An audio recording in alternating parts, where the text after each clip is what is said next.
It's the Bennington Show on what science now tells us is a Tuesday. I'm Ron Bennington. There's Gail Bennington. Yo. And I'm Ron Bennington. Mm-hmm. Now, news is coming in about the Big Brother moving to digital.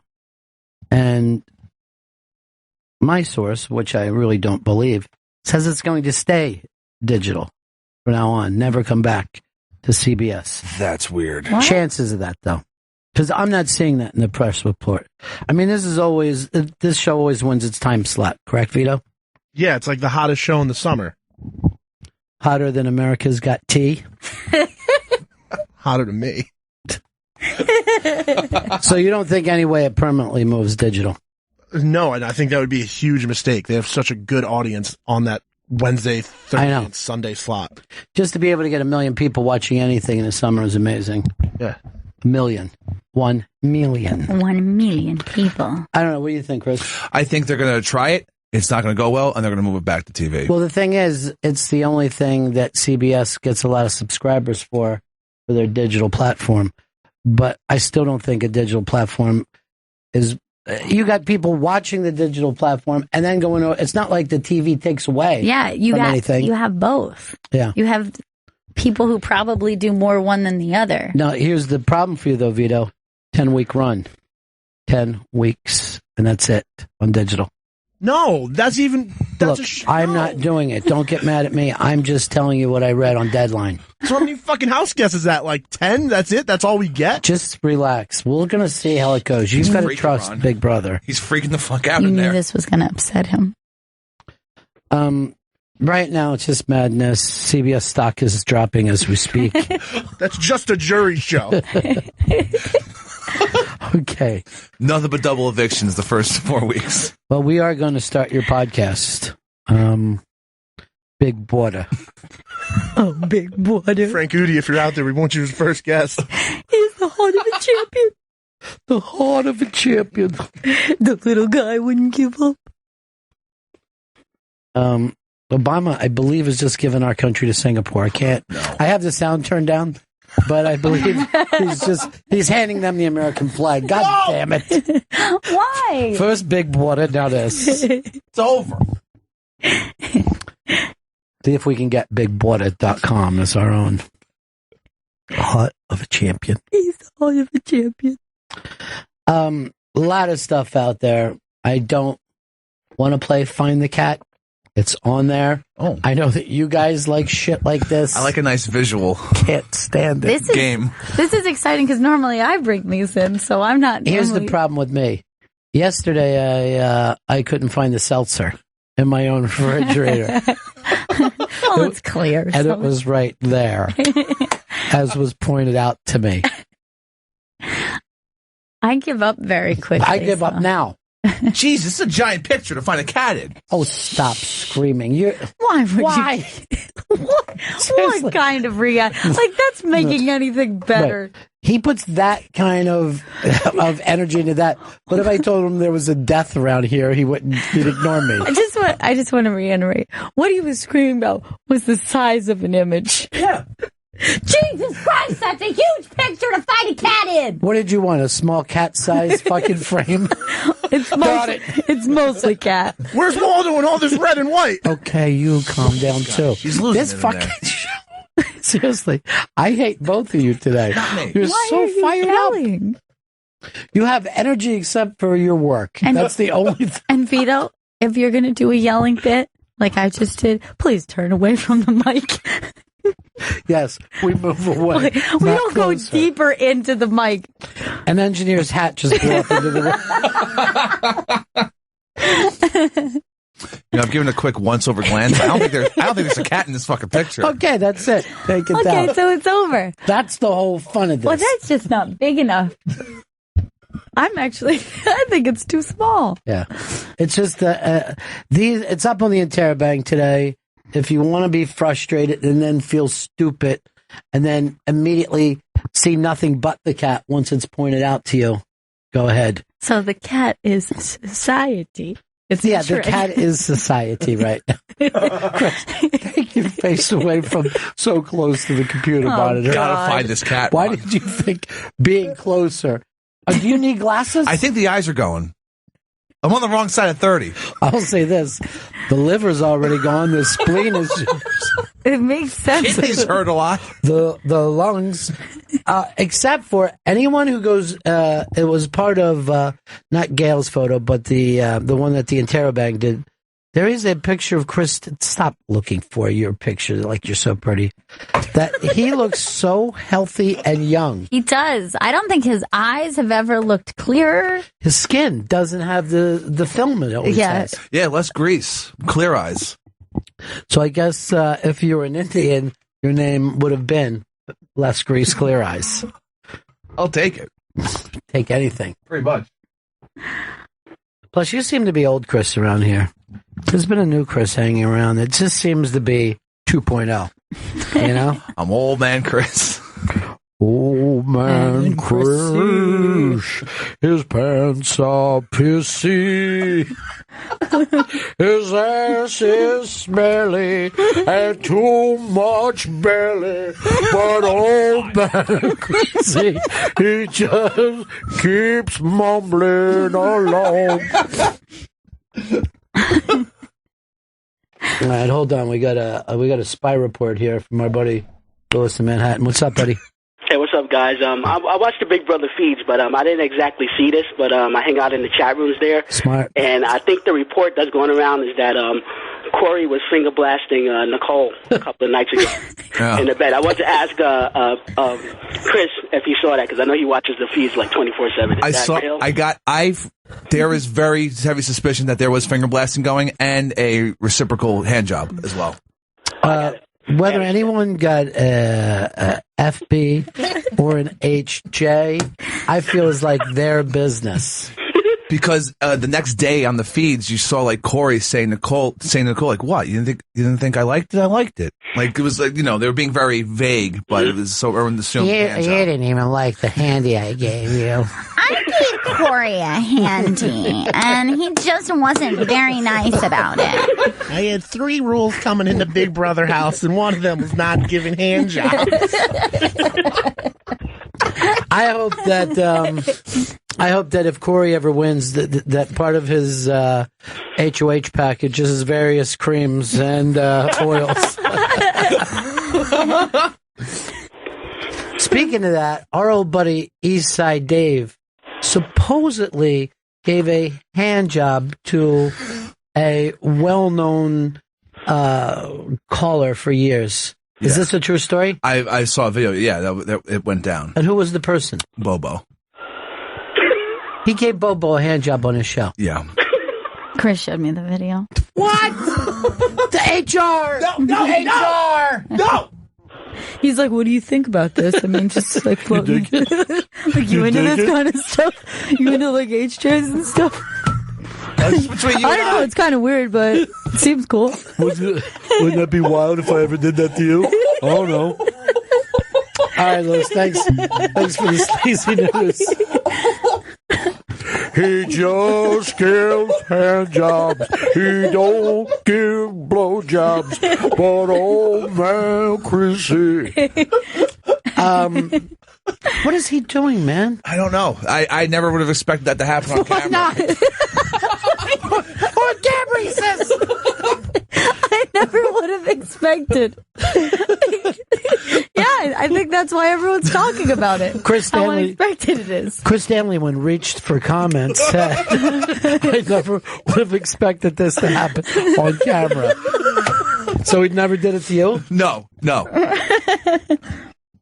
Either on or off of mic or camera, he never attempted to give me a hand job. I think he did.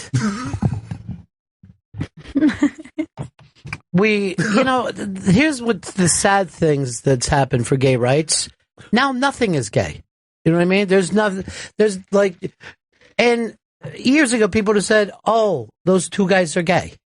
Now they just go, "Oh, those guys are just being funny on their podcast." Yeah, they're not actually homosexual. So when you're gay now, how do you even define it? You're like, I'm gay for real, not for jokes. But to me, this is for real. When someone physically takes someone and then takes them to completion, that's as real as anything. It's not even gay for pay. No, you're right. Yeah. There's no pay. Or copay, I guess. I guess it's a copay. Will be $20. Jesus Christ! It's only 10 weeks! What is this? Just jewelry! Stop it with the Montreal hat, dude. You're home. I don't feel home. I feel my home's in Montreal now. You feel like that's where your heart is. Everyone's a little homesick from Montreal. What do you miss the most? Probably the open bar parties. Open bar, Chris? I miss the nightlife, Ron. Gail? Just like the shows and hanging out with all the comics. I miss the daytime slut dressing. That was very enjoyable. Yes. There were so many cheeks that we're seeing. Yeah. It was quite cheeky there. Speaking of which, the young Obama daughter, I'm not even sure of her name. Malia. They've done a great job of keeping those Obama kids away from the press. But young Malia went to Lollapalooza. And then, is this a twerk she was doing? This is... She's just that's kind of like a shimmy. Well, she pulled her butt out and did a shimmy for everybody. Wow. How old is she? Oh, God. Because I know one is and one isn't. Of age, I mean. Oh, God. That's why I'm trying to cover my bases here. You don't have any bases to cover. Chris, come on. That's disgusting. She's like, she got to be 17, 18 tops. Oh, 18, then that... Now, why didn't Vito protect her? Unbelievable. Look at Vito next to This is Vito's fault, really, for bringing this to my attention. She actually has, she's the basketball player, right? Yeah. She's like 6 foot tall. She actually has an ability to dance, though. Yeah. You know what I mean? There's she a knows natural... what she's doing. But those kids have got great... Now, you remember when the Bush girls, people used to follow them around because they were college age, and they're like, these Bush girls are insane. And now they're nice to conservative moms. Just people are young. Let them be young. Let them be young. This is what girls do. They're figuring it out. Yeah. She's going wild. She's gone wild, to be honest. Actually, if you look at it, it's a little closer to going mild, but is that guy supposed to be Secret Service, that enormous fucking hip-hop bouncer sitting behind her? Her own Vito? Obey. He has a shirt that says Obey Malia that he walks around with. Gotta use that POV. Well, remember when Chris asked how old she was? It's disgusting. She was a baby when she was in the White House. Like she first, it was like she was just a little kid. Remember how teeny they were? Yeah, when this is over, they don't have to have the Secret Service anymore, right? I don't think so. Yeah, I think they get... When I was younger, it used to be Secret Service for life, and then the presidents started living. You know what I mean? That was the problem. Usually you would leave the presidency and die within a couple years. Right. You know, you'd write a book and pass away. And now, you know, Jimmy Carter's still rocking the ages. I wonder if you just get some security, but it's not that kind of full detail Secret Service. I don't even think it lasts for the president forever. Really? Yeah, I don't think so. I don't. I mean, I think you could get it at any time, you know, if there's a threat or whatever. But don't put this on a loop. It's just a little kid. By the way, she's wearing as much as if she had a bikini on. What's the big deal? Yeah, it's not a big deal. I'm just saying the movement of the hips. I guess that's the underbutt shot of the day. Yeah, that's got to be the only underbutt shot, I think, of note. We got one more underbutt shot. Is it you again? No. Expo hat. I don't let my butt show to anybody, but Ariel Winter from Modern Family. Okay, another 18, barely legal. Yeah, watched her grow up. See, I didn't watch her grow up. I never watched. Can I just say that's just Montreal shorts? Yeah, that's no more than you saw. In fact, there's more coverage there than many of the shorts that we saw walking the streets of Montreal. Check with Coach to see if what Obama's daughter would be considered a twerk. Let her check it out. Let's see it. I saw a video of her dancing. Is it the one where she's standing with the barricade in front of her? I'm not even sure if Vito has it. What? No. What would that be considered, what she's doing? I mean, it's like midway between gyrating and just like, shaking it. Yeah, she's just shaking it. No, it's not a grind. But it's not a twerk. There's no twerk occurs. No. Just feeling herself? She's just doing it. Cute theme music. I think it's cute. It is cute. She's just loving life. It's exactly where she should be at this age. Yeah, being a young lady. Lollapalooza with her girlfriends. With her squad. The squad's still happening. Oh, as big as it's ever been. Really? Yeah. Because I forget when the squad came out. It was like about a year ago. Was that it? Taylor Swift and her squad goals hashtags have blown that shit the fuck up. But that was like 18 months ago. I don't know if any slang word can have that kind of shelf life these days. There's squad goals t-shirts now. Like, I'm with the hashtag squad, hashtag squads. It's just nothing but squad talk. You know what? Let me just stand corrected. They have squad goals t-shirts now. Kids, did you get your squad goal t-shirt? I don't know, kids. What do you think about my bling? Is that a squad goal? I guess some moms in the squad now, too, huh? Hashtag family squad. I guess I'm the MILF of the house, right? Is that? I'm just a cougar. That's me. Prowling around. Are you looking up dresses on Nordstrom? Squad shirts. I thought you were just looking up clothes for yourself. I found out some new slang also. A drug dealer is called the plug now. So like I gotta go to the plug. This is wild shit. Well, I'm going to tell you this. When we were talking about this yesterday with Melania's post pictures, which some people think Trump released, but he certainly isn't upset about it. But I didn't see anybody upset, or most publications even picking it up. It's up on the iBang still. This is her in the 90s posing nude. And then the post, I don't know whether you saw that, the one with her and the girl hugging her and both naked. They had Menage a Trump written there. And first of all, there's only two people. It's not a menage. I guess they're acting like at some point Trump's invited to this menage. He didn't know her then. I think he might have just been dating, they said. Oh. Early dating. But this is not a menage. And so they said, how come I forget who I read said it. They're going, like, even the conservatives, the Bible people didn't react to this. He does very well with them. He's said that many times. I do very, very well with the evangelicals. Very well. It's well. It's true. They love me, and I love them. But here's a guy, they run on the family values. Trump has been married 3 times. Mm-hmm. His wife is posed naked. And I think he had one of the kids was out of wedlock. I'm not sure which one. And it goes to show you how progress works. Yeah. It's not a big deal anymore. Yeah, I would have to say that is a good thing, that those aren't the things that are being focused on. Like, whether you like him, you hate him, you think he's the most dangerous person in the world, you have to say at least something that would have been obsessed over, years ago is not really the factor here. Right. Look at Clinton. Yeah. There was a whole big thing. Did he inhale or not? And fucking Obama comes along, and it's literally like 20 years later, and he says, "No." They said, "Did you inhale?" And he goes, "Isn't that the point?" By the way, I also did those fucking rails off a plate. He literally admitted to fucking doing blow. Yeah. He wrote in a book. Well, he did a rail off the fucking book. Nice. But yeah, what are you going to do? You don't want to fuck up your album cover. But this is what people think. Conservative values, that's just the way things say. But even those kind of values, progress happens, decade by decade. And it's normally not fast enough for the people who want change. Yeah. But change happens. It's kind of amazing now that there is no right wing, hey, let's repeal gay marriage. They're just like, okay, it's fucking gay marriage. Now this is the thing. Right. We accept it. We've moved on. Now that you can do this, vote for us.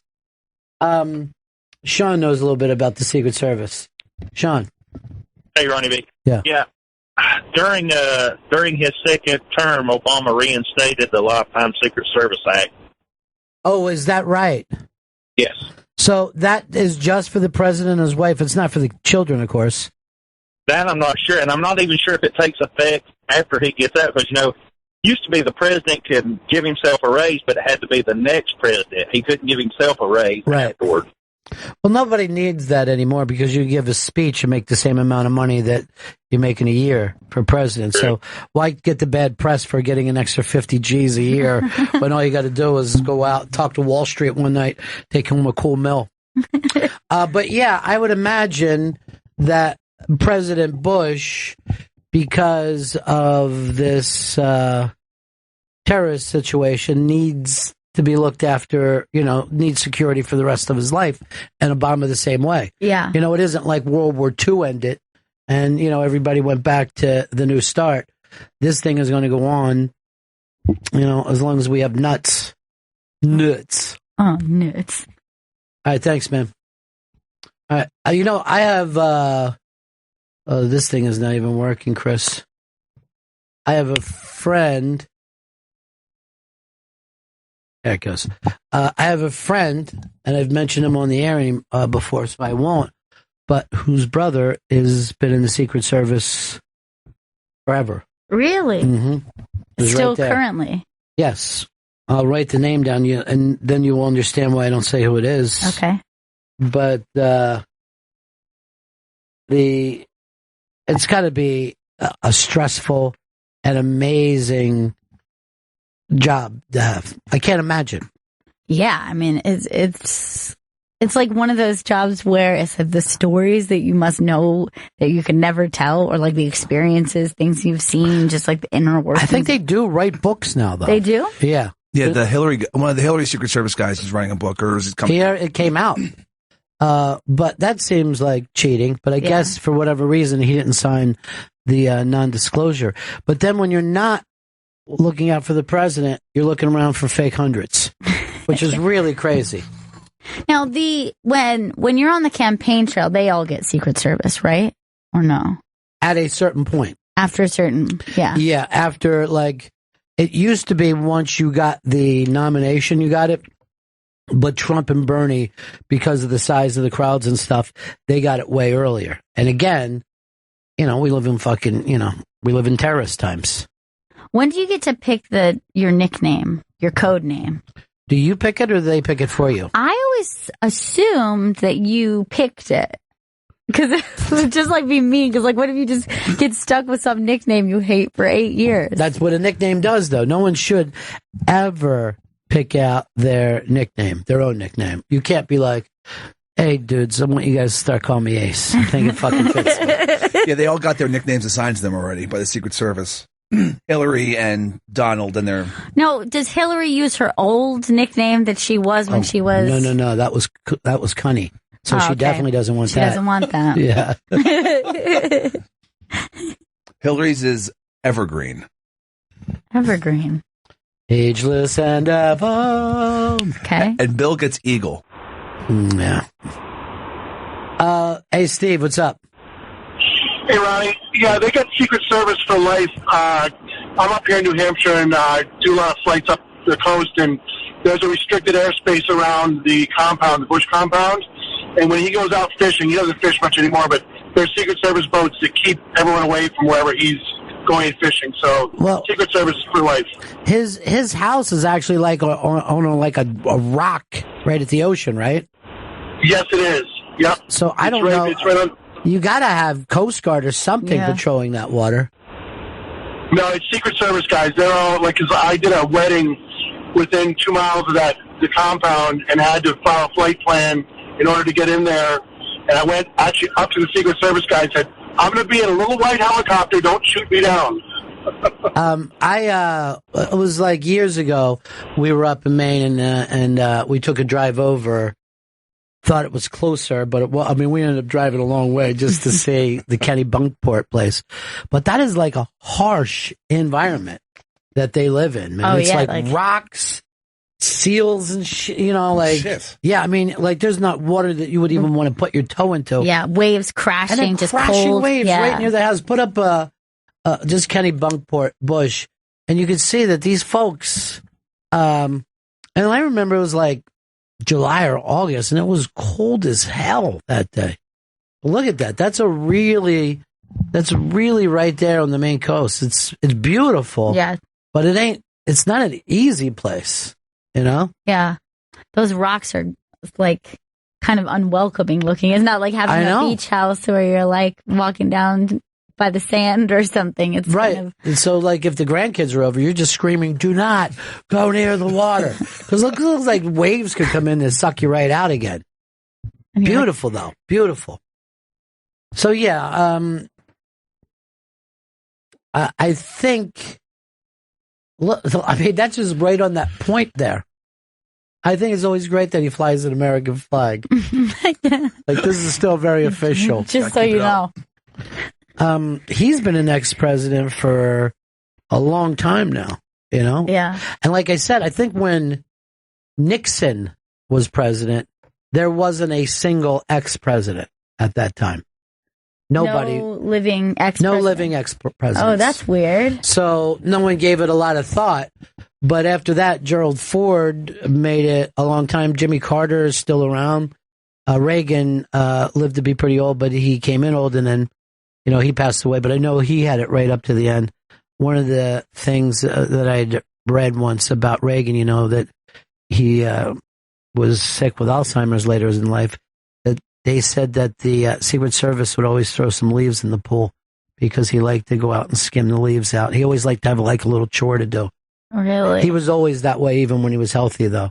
He always wanted to have a chore to do. He liked a little project to be, yeah. Instead of chill time. But I always thought that was sweet. That they would just throw some leaves in the pool. Like, oh, Mr. President, we're behind on this. Get to work. Another thing that I read about him that just broke my heart, there was this thing there that was like a snow globe, and there was a White House snow globe, and he was looking at it and says, "I don't know why this is so familiar." Really? Yeah. I don't know why this is so familiar. Someone said they said that, which kills you. I mean, the guy was the most powerful guy in the world. And, you know, money and power and everything, but, you know, life wins or loses, I guess. That's really heartbreaking. Yeah, it's unbelievably heartbreaking. Look who it is. We haven't talked to her forever. Our old friend Janice. Janice. Hello, my friends. How are you, Benningtons? What's up? I crack up whenever Trump's with his wife. He always puts his hand out like, yeah, can you believe I'm fucking this? I really like Melania, too, don't you? Yeah, there's something very, you know, surprisingly likable about her. Very like, sweet. You know what I mean? Yeah. You would assume she easily could be like cold or weird. I think she has a sweetness to her. And should it happen, I'm guessing Gail Ann will do a great Eastern European accent. Well, we hope so. I'm going to work on it. We hope so. Right now, it's just all about Bernie Sanders' brother, though, Larry Sanders. It is with great pride that I nominate Bernie Sanders. I still don't get the hate for Hillary. I don't understand it. It's been like that forever. It's crazy. Well, I call her Killary. Hillary. Well, that's good. I mean, it's punnier than, because I just say Crooked Hillary. That's just what I've learned. It's not as catchy as yours. Yeah, Crooked Hillary. Am I right, folks? Crooked Hillary? Huh? That's what I call her. Crooked Hillary. Remember that. Remember Crooked Hillary? Remember Pocahontas? He always tries to push. What was it? Oh, Lion Ted, Crooked Hillary, Pocahontas. He has his own code names. He's not even in Secret Service. And C-SPAN did a great thing when she was accepted the nomination. It was voiced over by Morgan Freeman. It was great. It's like, why don't you play this for people to show them your career and what you've done for people and kids? Well, I would definitely hope that Melania gets in, whether Trump does or not. I still think she should be first lady, because we're not going to have a first lady. We're not going to have one. Yeah. I think that's the least that Hillary could do. To try to appeal to the other side. When I met Hillary, my penis immediately got hard. What? You know what I'm saying? From that day on, I never had eyes for another girl. Well, kind of, at least in my heart. Thanks, Janice. Talk to you later, sweetie. Bye. Love you guys. Bye, Janice. All right, these are all the nicknames. Trump is Mogul. Melania Trump is Muse. Mike Pence is Hooser. Hillary Clinton, Evergreen. Bill Clinton is Eagle. Tim Kaine is Daredevil, which is nice. Okay, that's cool. But if they give out their nicknames, what's the use of having them? Yeah, what's the point of having code names? You hear that? They're using code names. No, they're all circular. Not unless you think round's funny. Here is Andrew. Andrew. Hey, Ronnie B. Once you become president, do you ever carry a wallet again? Because I'm thinking, while you're president, everything is done for you. You don't pay for anything. You don't need ID. You don't need credit cards. And I'm thinking, like, after you're president, everything is done for you also. I mean, do you ever have to carry anything in your pocket again? Well, they say it's a lot. Everything kind of, you have the security, but you don't have the same kind of staff working for you. And I'd always heard the Eisenhower story that after he was president, he was in his new place or whatever, and he just picks up the phone and goes like this, hello, connect me to, hello. He didn't know how dialing. He just had always picked up a phone. Somebody was there to connect him. So he had to be taught, no, dude, the phones are different now. Everyone's assigned a 9-digit number. Back then, it was a 7, wasn't it? It was no area code, just 7 digits. Yeah, no one used area codes except for long distance. That was the only time. Do you think Obama knows how to pump gas? Yeah, I'm sure there's got to be a lot. I think the stranger thing is to be a kid and grow up that way. Obama obviously was a normal adult before he became president, but I would imagine it's a huge adjustment to be like, elementary, middle school age to go through your teen years, and suddenly you're out of the White House, you're 18, 19 years old, and you're like, I don't know how to do anything. I just think that kids probably want nothing all you want to be is normal when you're a kid. Yeah. And that's why those Bush girls, they used to, try to sneak out the back and cruise away because they wanted to hang out with their friends. They wanted to party a little bit, and then you've got Secret Service and PAPs looking for you all the time. But I always thought that W did a really good job with those kids. They just seem like they're well protected, considering, well protected, but also grew up to be kind of normal, responsible, nice people. Mm-hmm. And I've heard the same about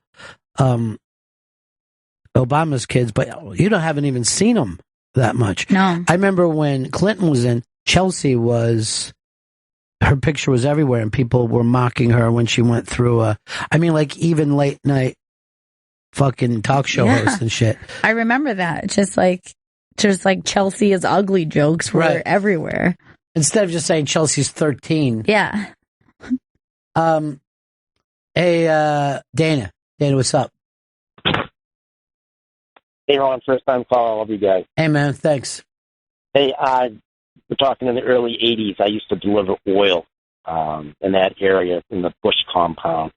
And I used to be able to turn my truck around in the driveway. Now you couldn't get near the place. They'd blow you away about a mile before you got there. It's amazing how times have changed. Well, you used to almost be able to walk up to the White House at one time and just buy a ticket for the tour. And when you took the tour, they used to say, hey, at some point in the tour, we might ask you to stand up against the wall, just the president will be coming by.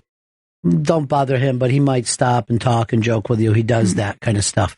I mean, it was pretty lax that you could just go in and take a tour of the White House the same way you could go to the Liberty Bell today, And now I can't imagine that being... Well, I've actually never done it. I've never went in. I've never done a tour. Well, yeah, I mean, it got bad before 9/11, but now there's, you're really held back away from the White House. But even when I was talking with the Liberty Bell when I was a kid, you could touch the Liberty Bell. Yeah. Which you can imagine if you now have seen what happens to statues that people touch all the time. But when we were kids, we used to climb on it. Yeah. The fucking Liberty Bell. My grandmother was talking about that thing and just being like, it's not right. They used to let you touch it. Why they got to take it away from us? I think the federal government is in charge of it now, but it used to just be the city of Philadelphia. People would be writing on it with a magic marker. She said kids would like climb on it. Yeah, we climbed on it. We rolled underneath of it. That was the class trip. We were going to see the Liberty Bell. And she had told me, they told you to touch it. They're like, that's your bell. Touch it.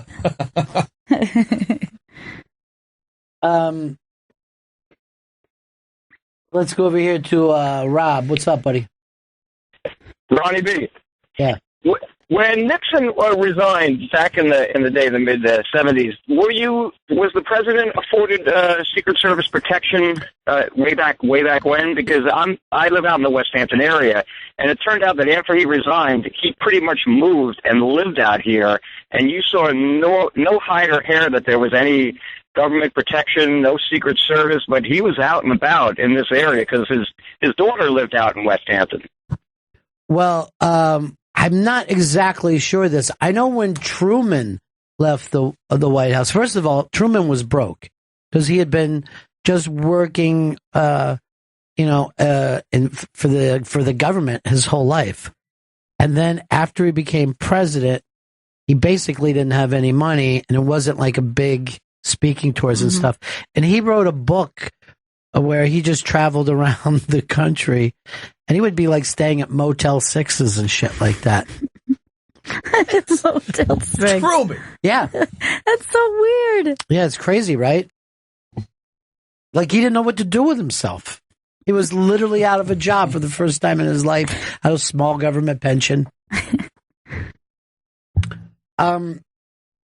And then I remember people were actually, it was, I'm trying to think of what president, the first one who started to go on boards and stuff like that and make money.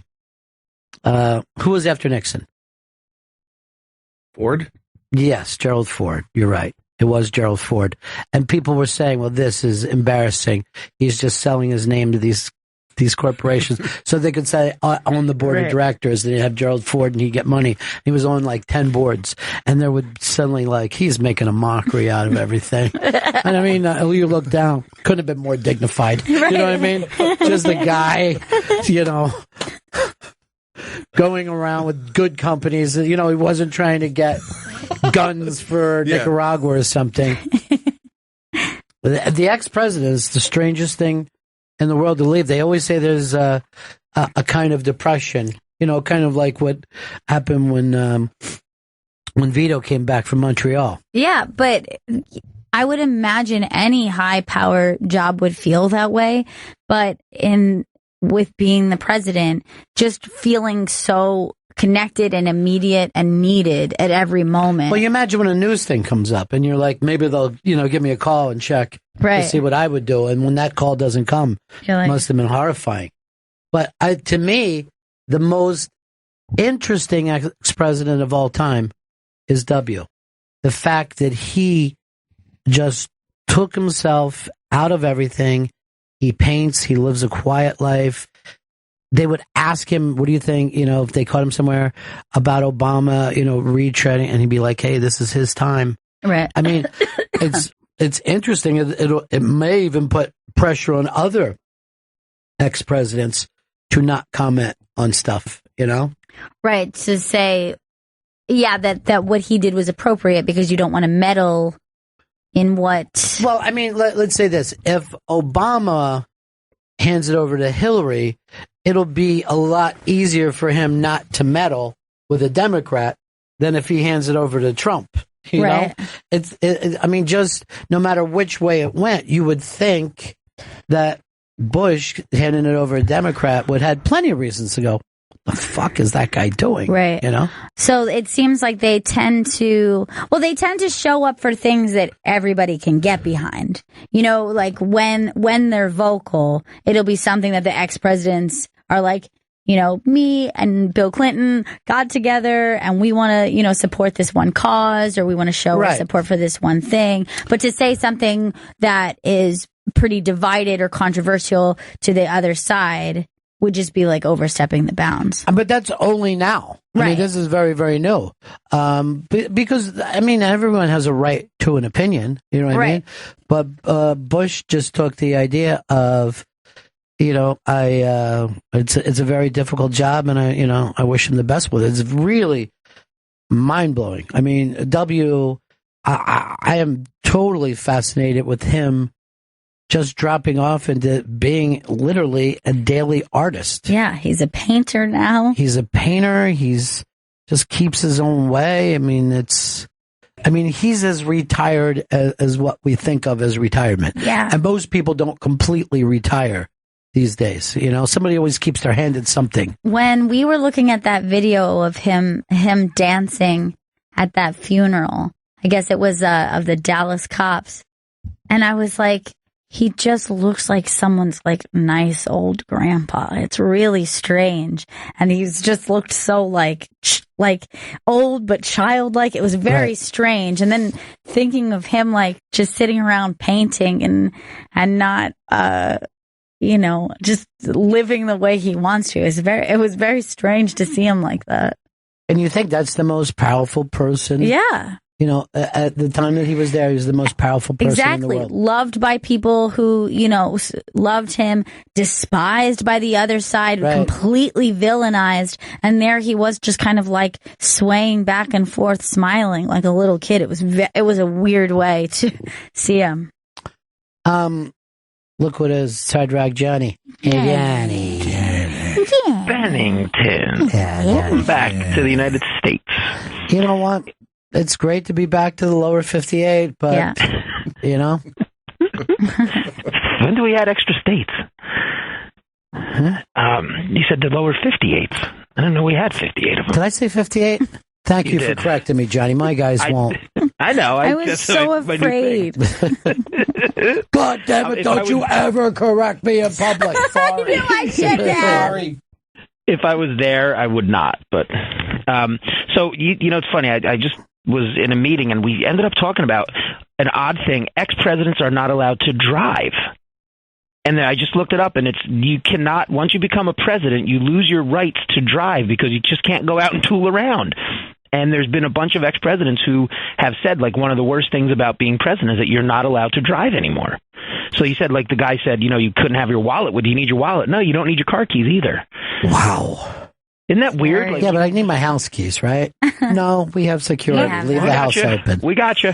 But do you do any cooking? Like, are you allowed to just like cook in the White House? If you're not allowed down in that kitchen, well, like, does Michelle and Barack? You know what? We'd really like to make dinner tonight. But you see what that kitchen looks like. It's not like a little kitchen. Industrial, yeah, you're going down into a kitchen that can feed 1,000 people at any time, like when they have, events there. So no, it's not like a comfortable, like, I'm going to make my own eggs. They don't cook. And that's I'm what sure they would let them. Mrs. Obama said, like, I can make grilled cheese for the kids, I'm like, grilled cheese? They got to have better food than that. They're staying in Washington, by the way. They are? Yeah, because the youngest is going to, wants to finish her time in school. Yeah. They didn't want her to start a new year where all the kids will be staring at her. But she kind of grew up with those kids in Washington. Yeah. Oh, she was teeny when they first showed up. And I just think of those two daughters, proud black women who wake up every day in a house that slaves made. I know. Those slaves were well fed, my friend. Well fed. And happy. And singing in the fields. Everyone liked them. Did I just turn to the idea of saying like something like well fed is just so ridiculous. Like they weren't starving. They got all the calories they needed every single day. First of all, even if you had slaves down south, you would want to keep them fed enough to do their work. It's to benefit you. Want to pass it out in the cotton field. Your horse is well fed, but he's still a horse. Well fed. Oh, so they got to eat whatever they wanted? No, we made them eat what we wanted. Why would when people go, oh, look, that wasn't me, so I take no responsibility for that. But you know what I mean? Like when you get into that thing, like I never owned slaves, so I don't give a fuck. Right. But when you even take Bill O'Reilly, who wants to somehow defend the slave owners. You gotta think that's strange. And there was also Italians there doing brickwork. I like also when anybody would say, if you made a comment that was similar to that, and then they're like, oh, what you're experiencing is white guilt. And you're like, no, I just think that's terrible. Like, I know I didn't do it. If you think that I thought I did it, I don't.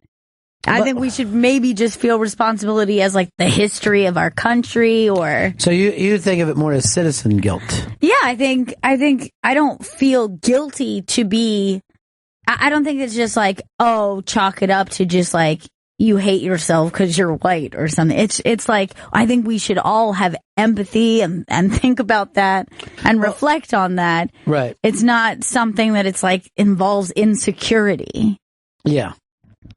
But you think the country itself should take responsibility? Yeah, of course. Yeah. And that doesn't just go for this country. Most countries have some history where they oppressed some people, stole some land from some people. You know, they did something awful to another group. It's healthy to recognize what those things were. Mm-hmm. It lets us know, it keeps us moving forward as opposed to sympathizing with that and being like, oh, that was just that time. It's not a big deal. Who do you think got it the worst from the United States? I would probably say the Native American people. Really? Over African Americans? I will say yes at this point, just because the African American community is working towards something, and that's something that we can rebuild and mend, and that those relationships have the potential to be better, where I don't think that there's any way to undo what happened, undo what was done. Well, Johnny, you always said that you thought the people that got it worse were the rock-themed chain restaurants. The purveyors of famous pants were always treated horribly. Which Gail, you pick out an interesting one because they own the company that I work for, the Native Americans, and yes, they were done wrong, but they, some of them are thriving now with casinos and dozens of them. Dozens, at least 12 or 15 Indians are doing really well. But it's a tough one if you had to do it. It's because they were treated horribly, but then you do have to look at the plight of the African American, and it's a tough one to I think if you read the history books, one of the groups that no one ever brings up is children. Yeah. Children were treated pretty terribly over the years. They're like, oh, you're tiny. You can crawl in this in between these gears. Yeah. Oh, shit, that didn't work. Yeah. Well, at least your mom has 9 other kids. Most of them with TB. I mean, life was just incredibly hard across the board for a long time. Until really technology started to make things a little. Did you see, I think that it was actually unreleased at the convention, but did you see the film that they put together where Meryl Streep was doing it and she was going through Hillary Clinton's mother's life and her as a child? It's just like the most heartbreaking stories, and it's just abandonment and then having to work as a child, just being like a street urchin, which we don't really do that anymore. We don't just this is just a street child. I grew tossed out. I grew up with women that went into the factories. My dad's mother went into the factories at 11 years old, and and worked every day until she retired. And my great grandmother on my other side told me the same stories. Both their hands were in terrible shape because of stuff that had happened. Both went in as little kids and handed that money over every week. They never got any money for themselves. That was never their money. I mean, you talk about, indentured servitude. That was it. That's why they couldn't wait to get married. Right. I just fucking can't wait. Working fucking 6 days a week, coming home doing chores. I'll marry anybody. Yeah. Any fucking body. So when people are always like, oh, I would love to live back in this time with the long dresses and all. Yeah. 99% of the people never seen that. You know what I mean? Be like looking back, oh, the 80s were great because of private planes and, right. Yachts. No, most people don't see that lifestyle. Very few people lived that way. And pretty much if you go back any time I don't know, it was like as a woman it would be very difficult to travel in any time. I think you're gonna be pretty fucking uncomfortable. Yeah, I mean, it wasn't good for anyone, but you could just go up on the Hudson, go up to FDR's house, right? And he was one of the richest people and powerful and all that. That fucking place it's a mansion, and you wouldn't want to live there. You know what I mean? Just like these little shitty fucking fireplaces in every room, and it's like cold looking. Just everything is fucking really hard. The furniture's uncomfortable and shit. Looked like you had a payphone downstairs. Like there was almost like a little phone booth. Sarah, get me the White House. All right, Johnny, talk to you later, buddy. Later, Bennington. Hey, we got to get together soon because, the big Thanksgiving show's coming. It is. And this year, we want to have Chinese. Ooh, that's doable, right? Thanksgiving. I like it. All right, talk to you later, Johnny. Peace. Who do you like better than Johnny? No one. No one. There's no one I like better. He's the best. What about your girlfriend, Chris?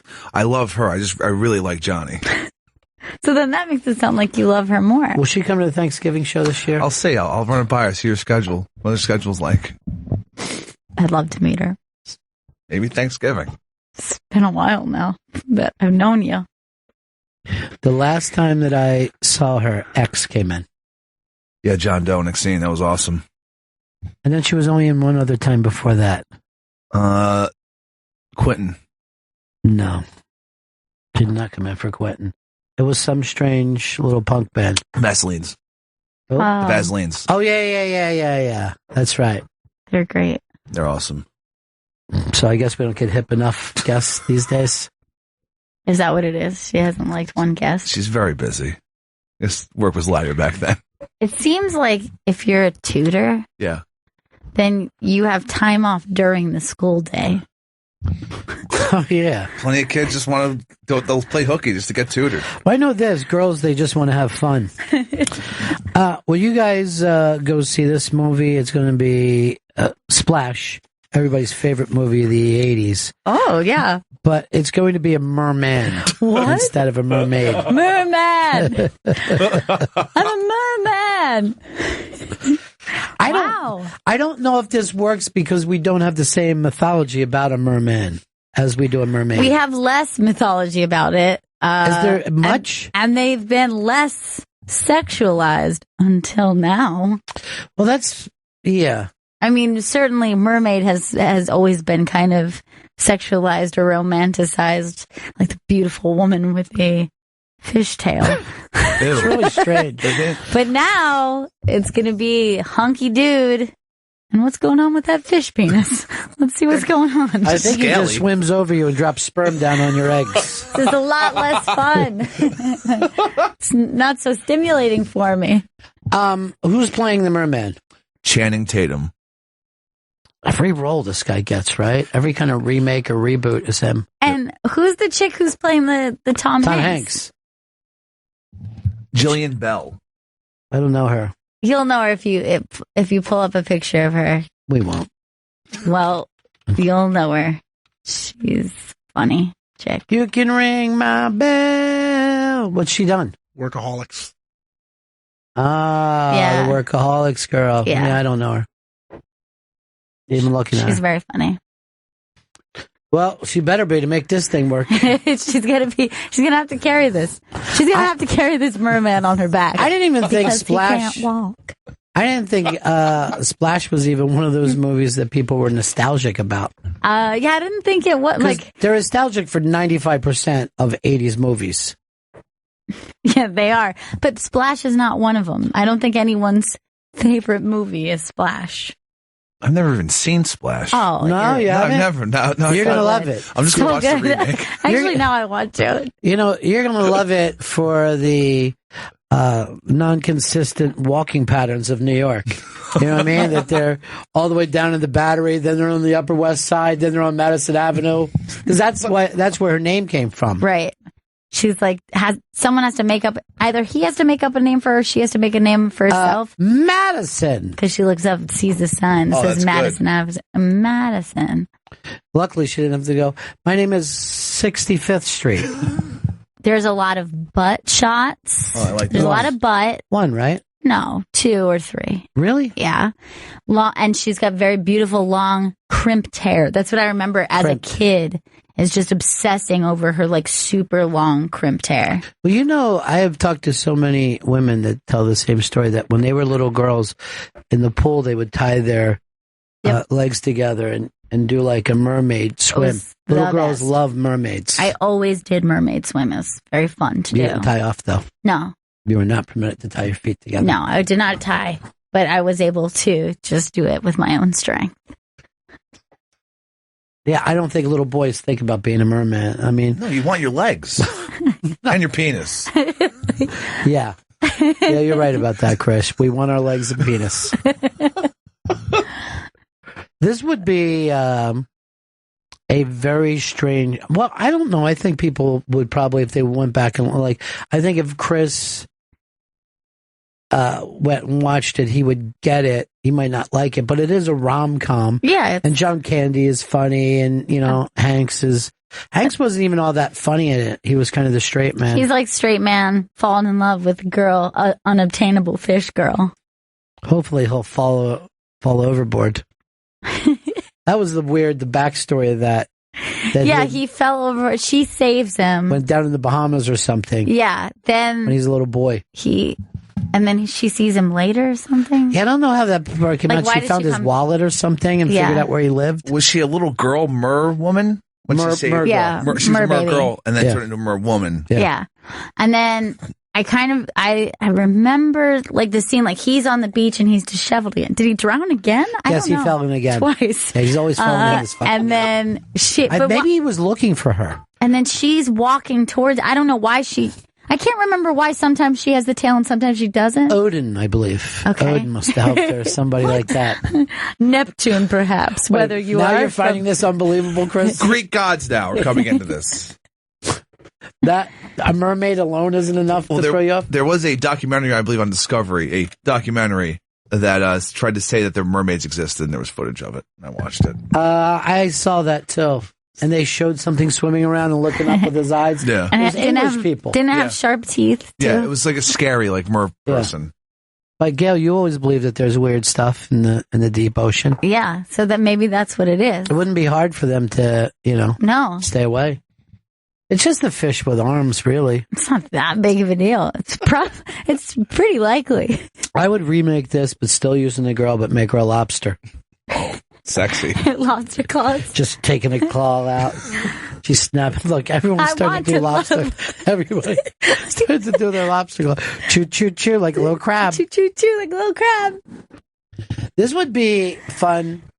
I was just thinking of this premise, like if no one had ever seen a movie before, what would be the first movie to show them so that there wasn't a super leap that they had to make, Okay, so this is... Let's suppose a person had never seen film. Okay, so this is somebody who's been taken captive. Okay, you need to go there? Yes, they were captive in a religious cult. Okay, religious cult or a sex slave or something like that. They have to be a sex slave. Well, it's pretty common. So they haven't been out in the... Let's just say that, yeah.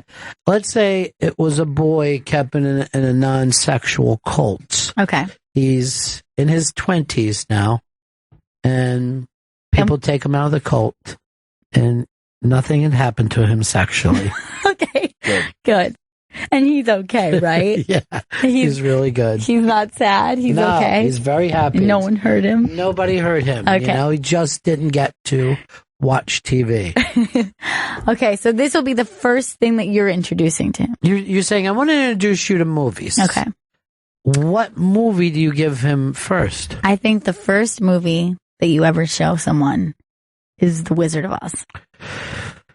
That's a really weird one, right? I mean, for somebody who has never seen a movie, they're seeing flying monkeys and tornadoes. But I would assume that he's got to understand the concept of fiction, no? Well, no. Let's say he doesn't. Let's say he doesn't understand fiction. That's going to be difficult then. Well, that's what you're saying. You're like, these are stories that people put on. But I would say something else. I wouldn't start somebody such a good movie as The Wizard of Oz.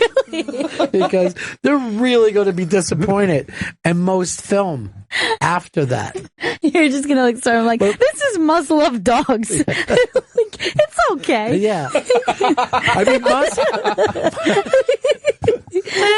I mean, I liked it. I'm glad they got back together. I thought he had a cool job making canoes. At the end, he's just like, I'm happy movies exist, but I wasn't crazy about it. But what if he was like, what if he was like watching The Wizard of Oz? He was just like this, oh my God, a freaking little girl. She's never getting back. And then they put her in a hot air balloon and he's like, oh my God, no. So Must Love Dogs might be an interesting, a rom-com might be a nice way. Yeah. First of all, I would do this. I would introduce him to a black and white movie. That way he still had more thrills in front of him. You don't want to show him like Avatar first. No. The rest of them don't look this good. Whoa!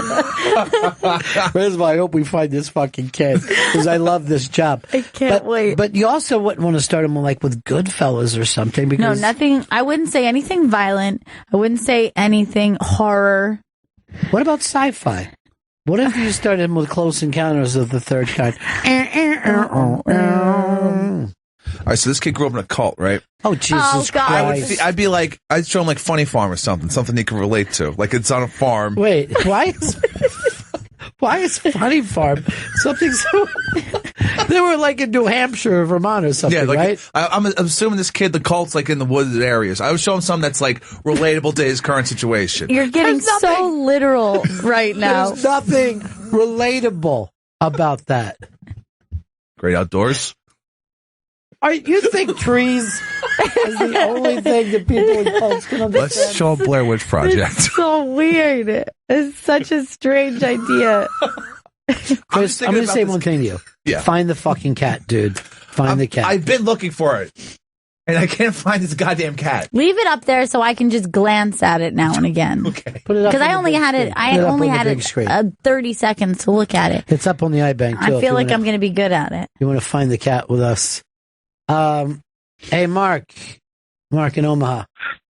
Maha, buddies. Hey, how about something light and easy like The Accused? See, The Accused, I think, is going to be way too harsh for this person. Steve in Texas, what are we showing Cult Boy a first movie? Three Amigos. We are the Three Amigos. All right, let's just think for a second. He's never seen a movie, right? What would he think about people just breaking into song? Well, how did they know to do that? Where's the music coming from? I'm looking. All right, so let me see. What? Yeah. Dude, I see it. All I had to do was look at it for more than 30 seconds. I can't see shit. I see it. Wow, that's good. You get the phone back. Yeah. See, I knew I could do it. There's no cat in this picture. Right. You'll never unsee. Going back to the, what do you call it? Because my phone was charging. I didn't see a friend of ours who doesn't want to be public anymore, knows a lot about presidential trivia. Nixon gave up his Secret Service protection after 10 years. After this election, we will tie the record for the most living vice presidents at the same time, 7. Obama gave former presidents and First Lady Secret Service protection for life. Former presidential kids get it for 16 years. Oh, up until 16 years old. Then they no longer get it. When you're 17, you're on your own. And then this is a sad thing about him. He has Zika. Oh, no. Yeah. Jesus. Yeah, well, it's not bad. He's not childbearing years for a woman. So, hey, Jordan, what movie do you show? What's up, Ronnie? I'm picturing this kid, and I'm thinking his name is like Jason or something, and I'm picturing him in his plaid homemade T-shirt and corduroy jeans, right, sitting there.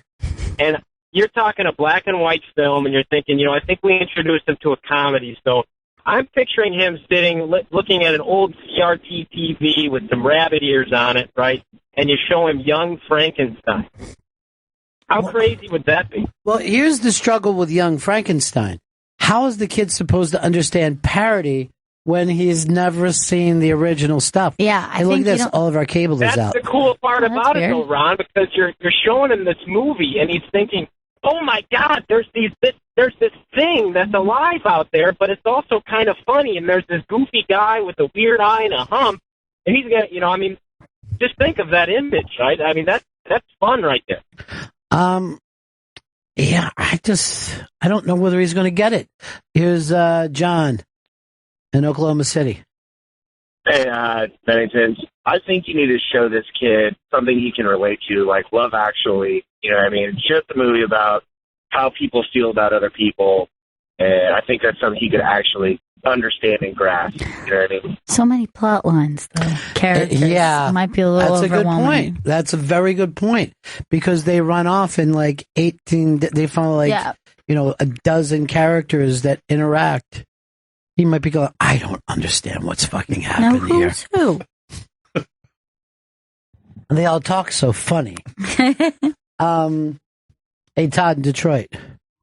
Hey, how are y'all doing today? So good. Yes, that's nice. A nice lighthearted movie like Harvey with Jimmy Stewart. Harvey, but a little surreal and spooky at times, wasn't it? Oh, sorry, dude, you got knocked off there. Now, here's the thing about Harvey. It is nice. It's almost like the Forrest Gump before its time, like the guy that just kind of wandered through the world and had an effect on people. It might be a little surreal, I think. So you need something that's very realistic, very, very simple. Yeah. Or just like solid storytelling. You know what I mean?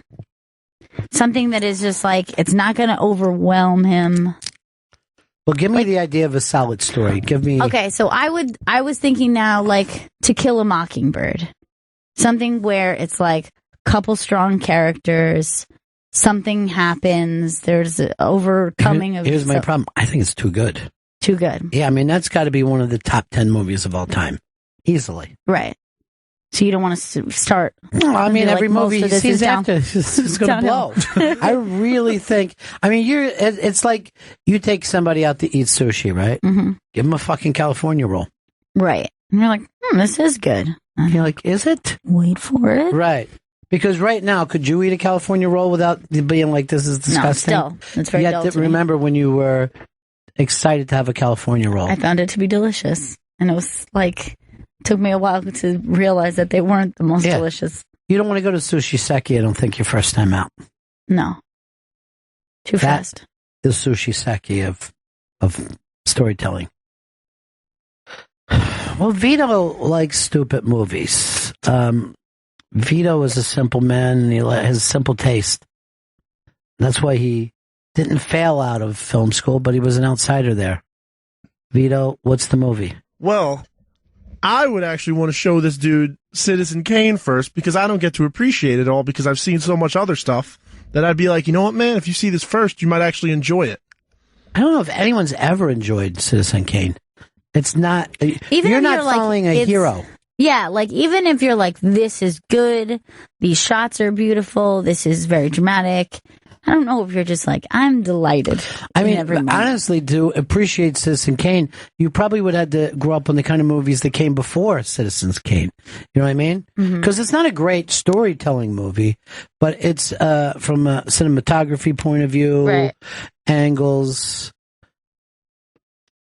I don't know if I've ever sat there going, I love that I'm watching Citizen Kane. But I'd love for somebody to be like, wow, that movie fucking blew my mind. That twist at the end?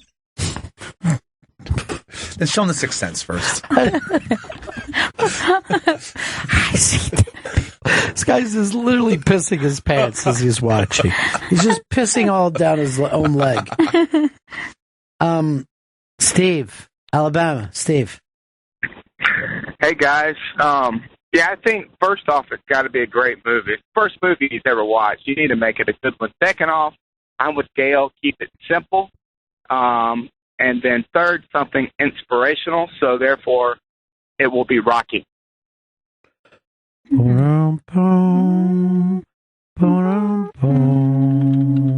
I bet he'd lose his shit. Yeah. I mean, he's never going to see it coming. No. First of all, why did I even watch this? He's going to be obsessed with row houses. He's going to it's the same house? No. Those are separate houses. Those are separate houses. Just same roof. They're connected. You share walls. Should he start with Rocky 5? No.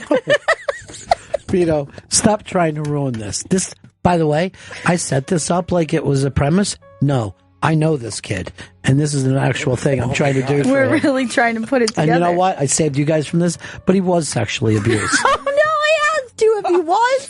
Yeah. I didn't want you to be okay. Yeah. I had a suspicion. He was abused by men and women. And they filmed him. This is horrible. It's terrible. Chad, what's up, buddy? Hey, Bennington. Hey. Love you guys. Is this Chad Dukes? Chad Call. Oh, how are I don't know who Chad Dukes is. It's Chad Call from D.C. Hey, I was just thinking about the Goonies because, he missed his childhood and kind of whimsical, and he can see Data and Chunk and Pirate. Yeah. It does sound nice. Yeah. I might just put that on because I want to watch it. Right. Here's the thing. If it's good enough for Goonies, it's going to be good enough for him. Good enough for you. I don't know if I've ever watched the Goonies all the way through. What? Really? I find it to be horrifying. Oh my God. I feel like you're the kid we're talking about. You're going to love this. I was sexually abused by men and women. Russ. Russ, what's up? Hey, what about Operation Petticoat, or it's a mad world? These are interesting picks. Mad World. I mean, he's not going to be thrilled that there's all these different old-time comedians in it. John. Hey, I would show Animal House so this kid could say fuck it to the system the rest of his life. All right, Animal House is an interesting thing to bring up. I don't know if he's going to like the sloppy frat as much as we do, though. Landon, what's up? Yeah, we don't need to ease him into the environment today, so let's just do Rock Horror Picture Show. Here's Jason, West Virginia. Hey, I'd say Witness, because obviously the kid's Amish. All right. The only downplay of Witness is it doesn't follow from the Amish point of view. It's the cop. And I think it would be incredibly scary for him. It'd be really scary, I think. When the bad 80s guys come around and start trying to kill Amish people. We need lighthearted. Something like the Music Man or something. Like The Sound of Music.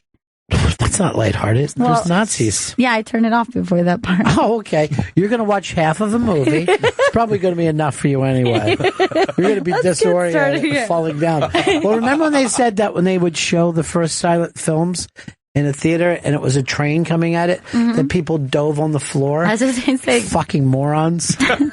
There's a train in this building! No!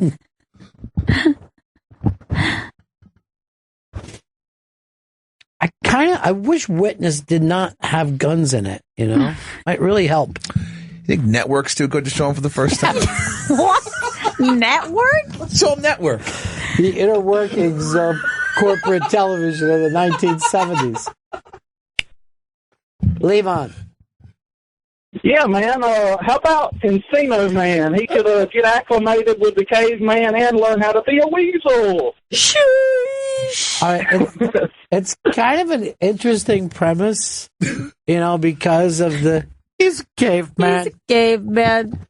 But I don't know if I want to introduce him to early Encino Man is what this kid is going to feel like, though. That's you. You're Link. Hey, Otto, what's happening, buddy? Hey there. By the way, Pepper Network, really? Why don't you show the kid a Clockwork Orange? But anyway, no, I believe it's got to start. It's got to start black and white and slapstick. So I'm thinking something like Marx Brothers, Duck Soup, Animal Crackers. That shit is so fast, though. Yeah, Duck Soup is like... Yeah, the jokes come faster than they do today. Yeah, and oftentimes absurd. Like, I think you might need a lot of just, like, references on being a person. I watch Duck Soup or any of those films now, and I'm always like, holy shit, this comedy stink today. Yeah. Because there was just joke after joke When did we watch it? It was like not too long ago. It was New Year's Eve. We put it on New Year's Eve, and the entire room was dying. We were dying. We were cracking up. It was insane. It's so fast, and that had the single fastest verbal guy and the best kind of physical comedian in the world, and they were brothers. And, of course, they never stepped on each other because they didn't even perform. Right, the same way, yeah. The same way. They didn't even do a lot of scenes together, You never saw the two of them fight. Oh, they're close. Let's go over here to... let's go to Doug in Boston. Hey, Ronnie B. Hey, Gail. Hey, Pepper Sticks. I have two. I actually thought of one while I was on the phone. One Flew Over the Cuckoo's Nest. Absolutely not. Or Dumb and Dumber. Well, Dumb and Dumber would be easier on him because he's probably what we would consider dumb, naive. Yeah. There might be some, I don't know. I mean, I don't know how he's going to react to the toilet humor. I think that would be all he would find his humor. Yeah, he wants to see this kid. But they might be even better. Same directors, take him over the Kingpin. Amish kid gets out. That's perfect. Fucking doing bong hits, seeing nipples. That's pretty good. Bowling. Yeah. I'm sure he bowls.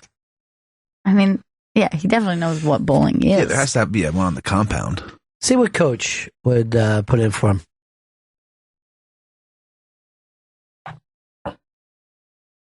Look how...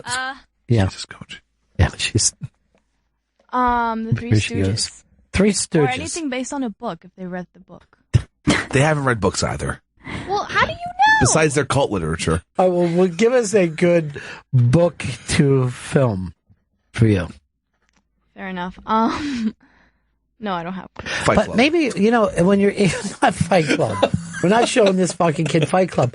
But maybe it would be smarter to show him a children's thing immediately. Would animation be out of the question? Is that too bizarre? Moving pictures, moving drawings. It might even be easier for him to show him. Well, I was going to say some of the classic Disney movies, but some of those are so dark.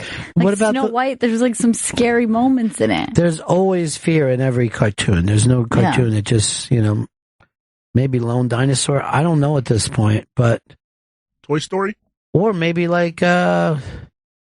Old Yeller or something. I'm sure he's had a pet that died. Sure, was his only friend on the compound. Come on, raise your hand if you cried when Old Yeller died. No, we all did. Yeah. Wait, that just gives me another idea. Stripes. We just show this fucking Army training, sir.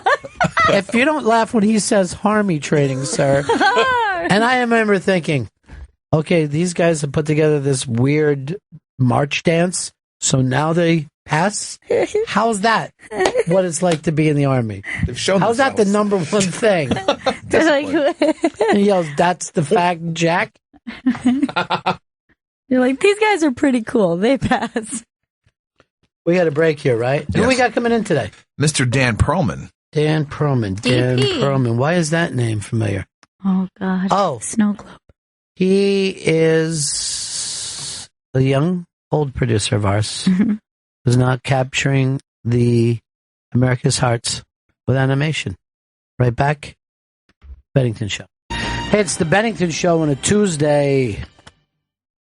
We got an unmasked coming in tomorrow, right? Yes, we do. You know, after this, Chris? Yeah. You're going to have, I believe, 4 unmasked in the can. Oh, yep. A lot. We're doing a lot. Well, I think we're going to be doing a lot of Fridays, too, for the rest of the summer. Yeah. When we do our double shots. Double trouble? Yeah, Bennington in the morning, Bennington in the afternoon. Bennington at night. supper time? Yeah. What song is that? Chicken and Mall? Something like that? Yeah. I think it's for bagels, the bagel commercial. Pizza bagels. Yeah, but this was an old song. Yeah, that was based on that song. I thought they wrote that. By the way, there's only 4 Fridays left in the summer, and if you've got a kid, your back to school is within the next 2 weeks for a lot of people. It's very weird. The summer just like flies by. Summer's almost gone. Yeah, it's crazy. Just fucking nuts. Why can't we hold on to it? You gotta cherish it. Cherish every moment you have. I'm cooking out every goddamn night this summer. Every single night. Hey, GPS. It's actually one of the best GPSs we've ever done. I feel like we say that every time. Yeah. But it isn't us, it's the music. It's the music. We're not patting ourselves on the back. But this one was a lot of fun to delve into this music. And this is going to be GPS Muscle Shoals. Muscle Shoals, Alabama. GPS Muscle Shoals, Alabama. And that's going to be Saturday, 3 p.m. on Deep Tracks, Channel 27. And some of the best music of all time. Well, Muscle Shoals, they got the Swampers. They've been known to pick, is it song or tune or tune or two? I don't know. Anyway, they're great. It's phenomenal. It's kind of my favorite music when you get that really great soul music. Yeah, really excellent soul, great songwriting, incredible voices, and great just players. Yeah, really great production. This is one of my favorites. It's my absolute favorite. Matter of fact, I kind of want to redo all the other ones to put them at Muscle Shoals level. Yeah. Well, then they're going to have to be Muscle Shoals music level. If we do a DC, would we be doing the punk or go-go scene? I was thinking the punk scene. Really? Yeah. I'm all about that go-go. You love the go-go. Yeah. Hicks, is there a scene left for you? I think Austin. Could be fun to do. Austin is... Well, the thing about Austin, is there a certain period? Does it have to be when it all kind of broke, the Townes Van Zandt era? Yes. Or is it just the history of Austin? Like what would be the era that you would want to focus on? I think the 70s, late 70s into the 80s. It's interesting. I could do it. Yeah. Yeah. I've been wanting to do Camden, New Jersey, too. Very specific. Well, my cousin has a cover band there. They do 2 shows. They do a Salute to Yes, and then they do a party show called Born the Rum. It's a lot of Springsteen, but also some Southside Johnny. Nice, they're going deep. Oh, yeah.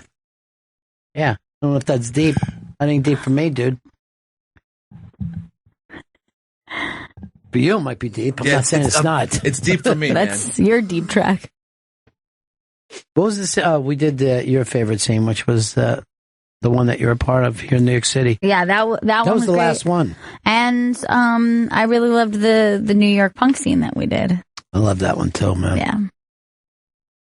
Anyway, Muscle Shoals. I want to do a thing just on kind of drum and bugle corps, but late 70s, early 80s. Okay. You know, Madison Scouts, that whole era. I'd love to do like the Nintendo core scene. It was very short-lived.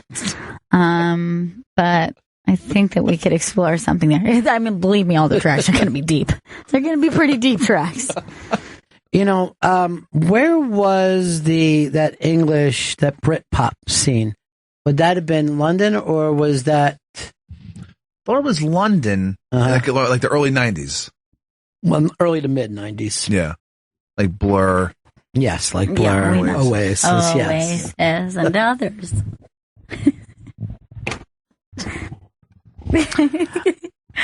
I wish I could remember the thing he did that to yesterday that we were really laughing. What'd I do? Like when you just add a fact. Like you just like say a thing that we're literally talking about. Like you'll say stuff like you can't have a sandwich without bread.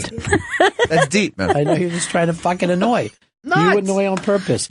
Yeah, that's why I'm glad I got Vito, because he annoys you.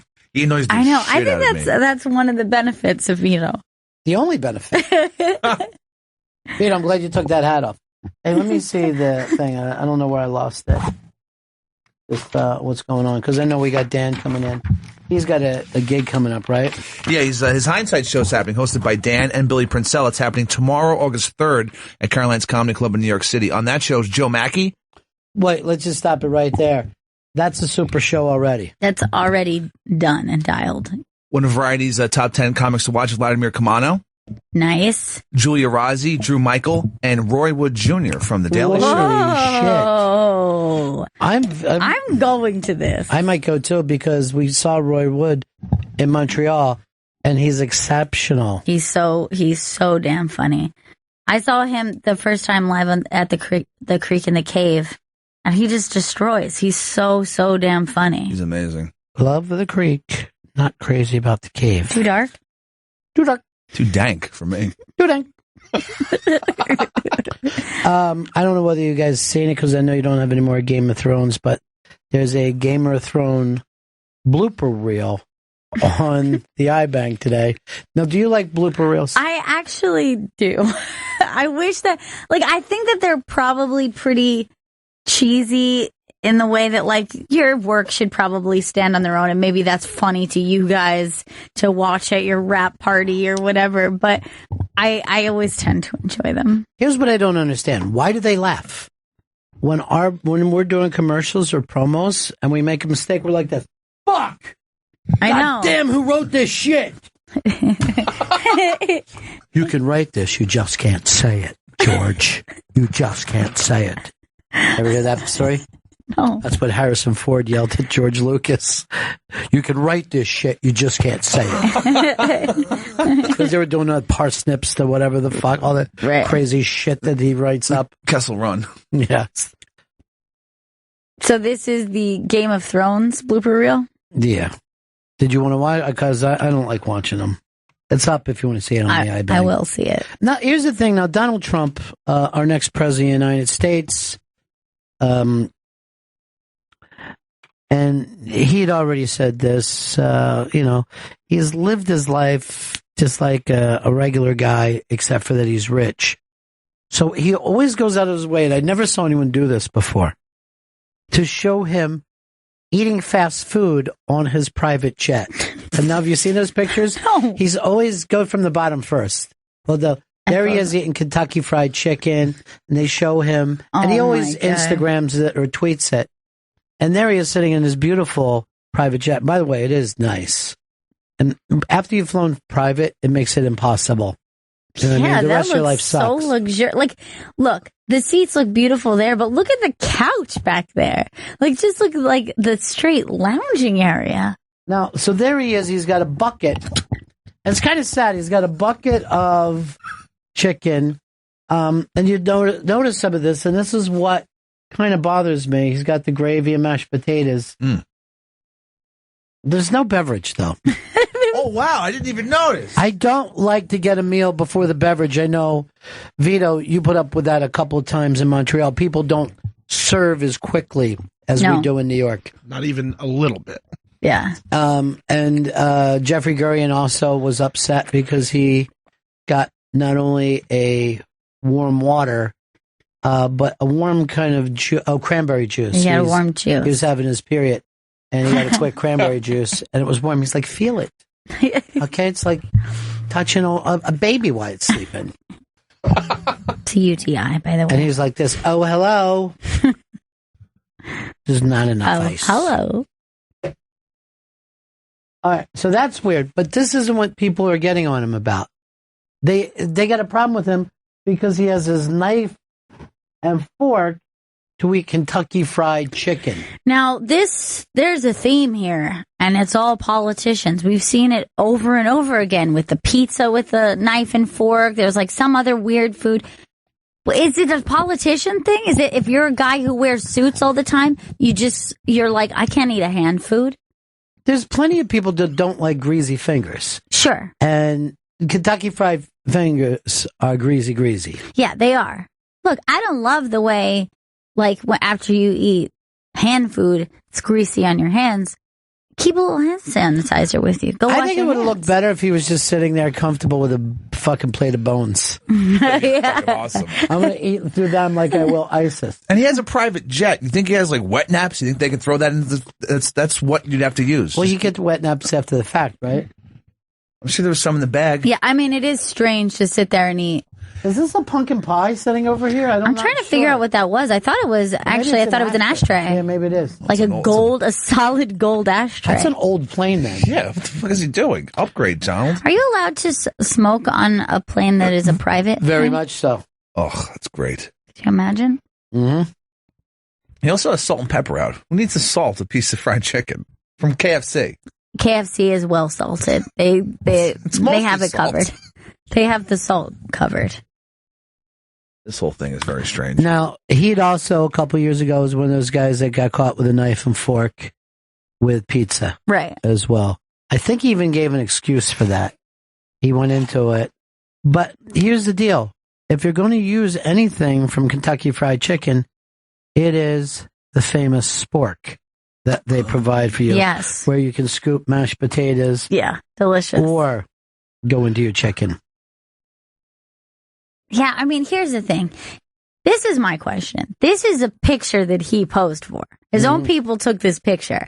He knows he got in trouble for the pizza picture. Is he fucking trolling right now with the knife? Getting trolled? Because he knows it's fucking weird. You're trying to outthink the master, and that's never going to happen, my friend. I mean, he remembers the attention he got for being a weirdo who eats pizza with a knife and fork. It's like he's taunting us with it. Look at his expression. I'm going to be totally honest here. I can eat most foods with my fingers. Oh, yeah, me too. I love it. I could eat a salad with my fingers. I do. When I'm in private. In privacy. Like, if I'm at home, I'll eat salad with my fingers. I eat cereal with my fingers. I'll just scoop it in. like a little raccoon. You just like... I'm going to go to Vito. Vito, is there a weird food that you eat with your fingers? Yeah, I'll eat, like if I have home fries with my breakfast, I know most people go like that, but I'll just eat that with my fingers. And also, you know what? Actually, no, if there's a steak that's on a bone, by the time you like get close to the bone, I just pick it up and just start fucking gnawing at it. Now, again, that can be done at home. Does anyone want to see someone gnawing on the bone in public? No, you can't do that in a public place. I've done that before. You've done it? Yes. In a decent restaurant? Yeah, like I didn't know it was, I didn't even realize it was so good. I picked it up and said, what the fuck are you doing? All right, we have a steak place here. Yeah. I will buy you a steak if you promise to eat the entire thing with your hands. Let's go today. Let's go. Can I get in on that? It's on the bone? Can I get a steak but eat with knife and fork? Just to enjoy. You don't want to be there alone. Yeah, of course, baby. You can get a little steak for yourself. But we going to make these animals sit down and eat with their hands and fingers. Everybody go periscope and take a good long look at them. Ladies and gentlemen, to this restaurant, look at these animals. They're barely out of the trees.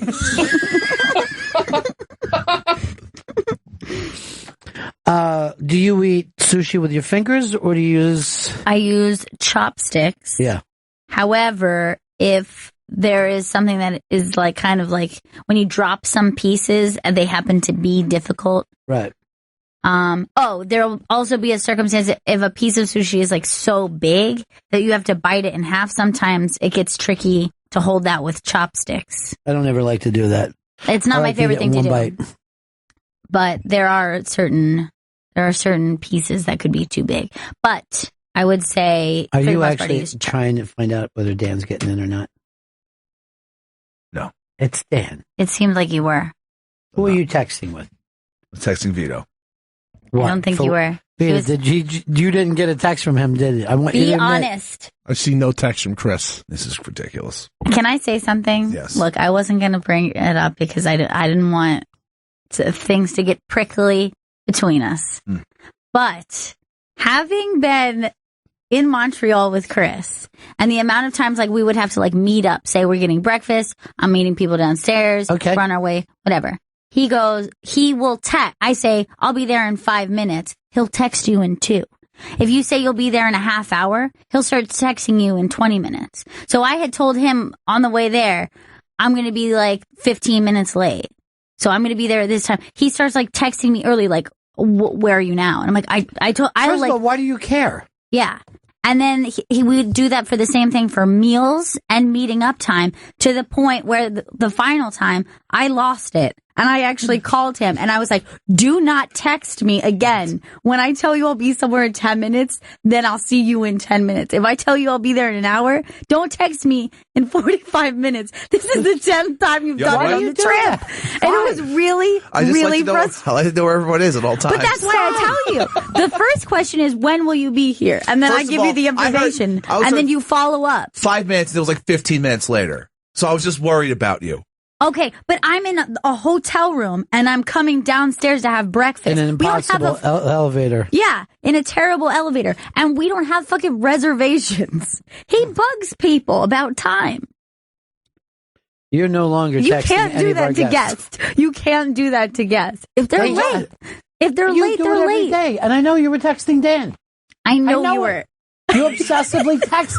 I'd say, where are people? And look, and it's early. It's early from the time that it was decided. He started texting him 10 minutes early to be like, are you going to be here when we decided it Would our show be thrown off if Dan was 10 minutes late? No. There's not a single guest that comes in at 2:00 that we need. It's more of a want, right? Yes. Leave the comedians alone. Okay. I've heard that from Big J and Dan Soder, too. That's why we started the "you're late" thing, because Chris would be freaking out, so we would have people tweet to them that you're late. Relax. No more. Leave people alone. But I will tell you this. I meet him for dinner. He doesn't fucking text me the whole time. No. Because I know you're going to be there. No, that's not true. You know that you can't get away with your OCD. Yes. I'll just text back, I'll kill you. Ron, he texts me, where's Ron? That's what he does. Hey, Gail, you know what? Have you heard from Ron? He's not well until everybody is in their rightful place. Hold on. Why don't you just leave it at he's not well? That was plenty. I heard that he did an old show with Eastside Dave where Dave jerked him off. That never happened. Everyone's talking about it. Recent occurrence. Did he ever like throw that idea out there for you? He actually did. Yeah, he did offer to masturbate me a number of times. Masturbate me? By the way, I have heard people say it, and I really hate it. Like it's like someone masturbated someone else. I can't do anything right, can't I?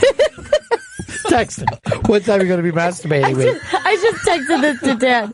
Chris just said masturbate me. He did. You should go on his show. It's a storytelling show, right? Yeah, it's hindsight. Tell him about the time that he said Dave masturbated you. He never masturbated me. I hate that term so much. That's not how it works. That's not masturbation. Oh, yeah. That's very fucking funny. In China, this says you can't eat with your hands, but you can spit bones out on the table. How do you... Then how are you doing it? So you're like, okay, so let's say you have a chicken wing. You're taking your like chopsticks, say, putting the chicken wing in your mouth, but then you're spitting the bones back out? Yeah, you just spit the bones down on the table. But did I tell you that I almost gave the Heimlich to end the Kindler? You told me, and you said it to me just before the unmask, and it freaked me out so much. I was like, please don't elaborate yet, because I'm too anxious just hearing this. And I had to know that he was okay. Yeah, he had you knew that he was okay. I know, but choking is a phobia of mine. What's a phobia of everyone? Nobody wants to choke. I don't mind choking. And that drowning of falling to death from eye height, electrocution. Bullets in my brain. I'm freaked about it. You still haven't found the cat yet, have you? I still haven't, and I'm thinking to myself, if I were a cat, where would I sit? Yeah, and that's a great. It's not there. That's a great start. Why? Where would you have sat? I'd sit right there in that tree, right up there. That's where it is. What? Look closer. Keep looking closer. You'll find the cat. There's no cat there. Come on. And then you got to find the cat in Obama's daughter's twerk. Oh, I'll keep looking at that. Okay. I want to find the cat. Anyway, I must give him the Heimlich. And I actually yelled this out stupidly. I was choking. I can give you the Heimlich. I did it for my chick before at Disney. That's what I yelled while he was choking. I was there when you did that, by the way. Hero. I guess you could say hero. I just like to say the right person at the right time. Yeah, but... Boom. They say when a hero comes along, it's a good thing. Well, thankfully you were there. I mean... But you know what made me feel bad? I felt like he was rushing his lunch because we were going to start the mass soon. Right. He came with a little sandwich because he's very busy in Montreal. He's kind of, Andy Kindler's kind of the king of Montreal. Yeah. Crown jewel, perhaps, of Just for Laughs. Okay. If you want to do that, sure. I thought it was Big J this year, but I guess not. It's Kindler now. Do you think you could give somebody a Heimlich? I've had no official training. I feel like I got the gist of it. What is it exactly? You wrap your arms around them, and then you just keep pulling until trying to pulling where though? Like pulling back, like against their chest. Well, it's a little high, my friend. All right, a little lower then. Or then you go to the back if that doesn't work. Like slap the back.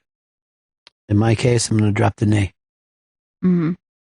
I learned that from What About Bob? That's intense. So that piece of checking came out. It's turning blue! I never gave up hope.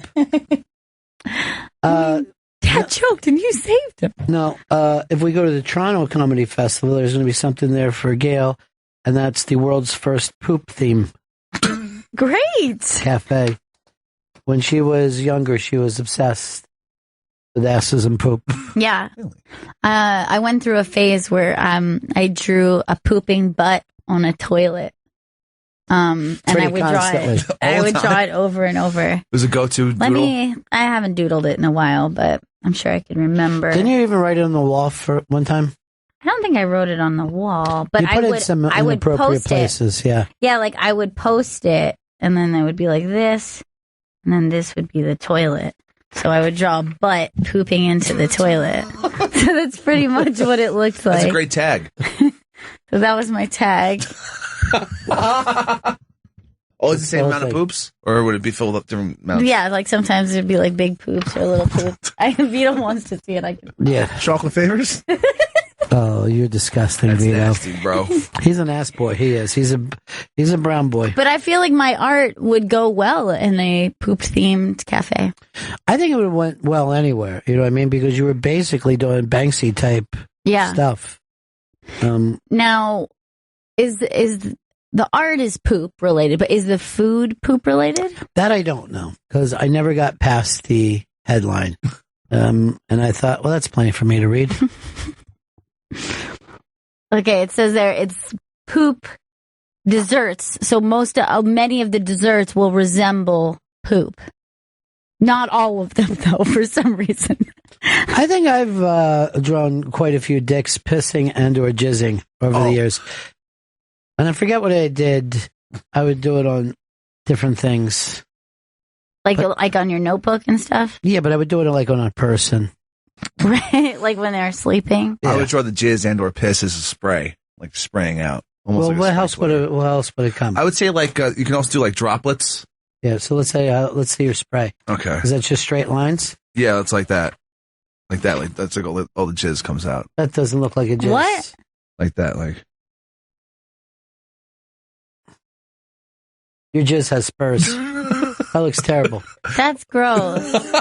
You say that's the cock? Yeah, that's the cock, and then that's like the jizz just spraying out everywhere. You got problems. You need to see somebody if you think that's the way piss is supposed to come out. I like drawing like a flaccid penis. Like a lot of people draw giant boner, and I like drawing a small flaccid penis. It's very enjoyable to me. That? Okay. See, it's like a little, it's like a medium to small size flaccid penis. It's like my favorite version to draw. I've never seen anybody go for that. Everyone always goes for the hard cock. Yeah, everyone goes for like giant, veiny. Yes. But you coming dick. You want a small, just coming out of the shower cock. Yeah. Even a little smaller than usual. Yeah.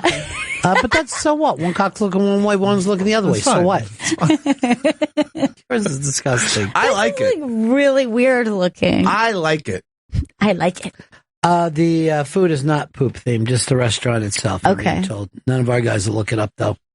I read that the desserts are poop, visually poop like. Hey, our buddy Open Mike Eagle is on this thing. It's called Rapper Warrior Ninja, and he's one of the big rap stars. He's a big rap star now. He is. He absolutely is. He was there with A$AP Rocky, and that guy's huge. And he was doing this on Eric Andre's show. Why does Eric Andre have a show? It's on Adult Swim. Oh, I never fucking see it. What is that? The Cartoon Network? It's Cartoon Network, yeah. I never find myself on the Cartoon Network. And then Adult Swim's actually doing, they're having a drive-in all around the country where they're going to show like old pilots and like old, never before seen Adult Swim content. I would go to that in a heartbeat. I would love to go to it. It's not coming to New York though. It's mostly in the West, but I would be there in a second. That sounds really fun. I would also just like to watch the Rap Ninja show. Yeah. That sounds cool. You been to a drive-in? I have been to a drive-in when I was young.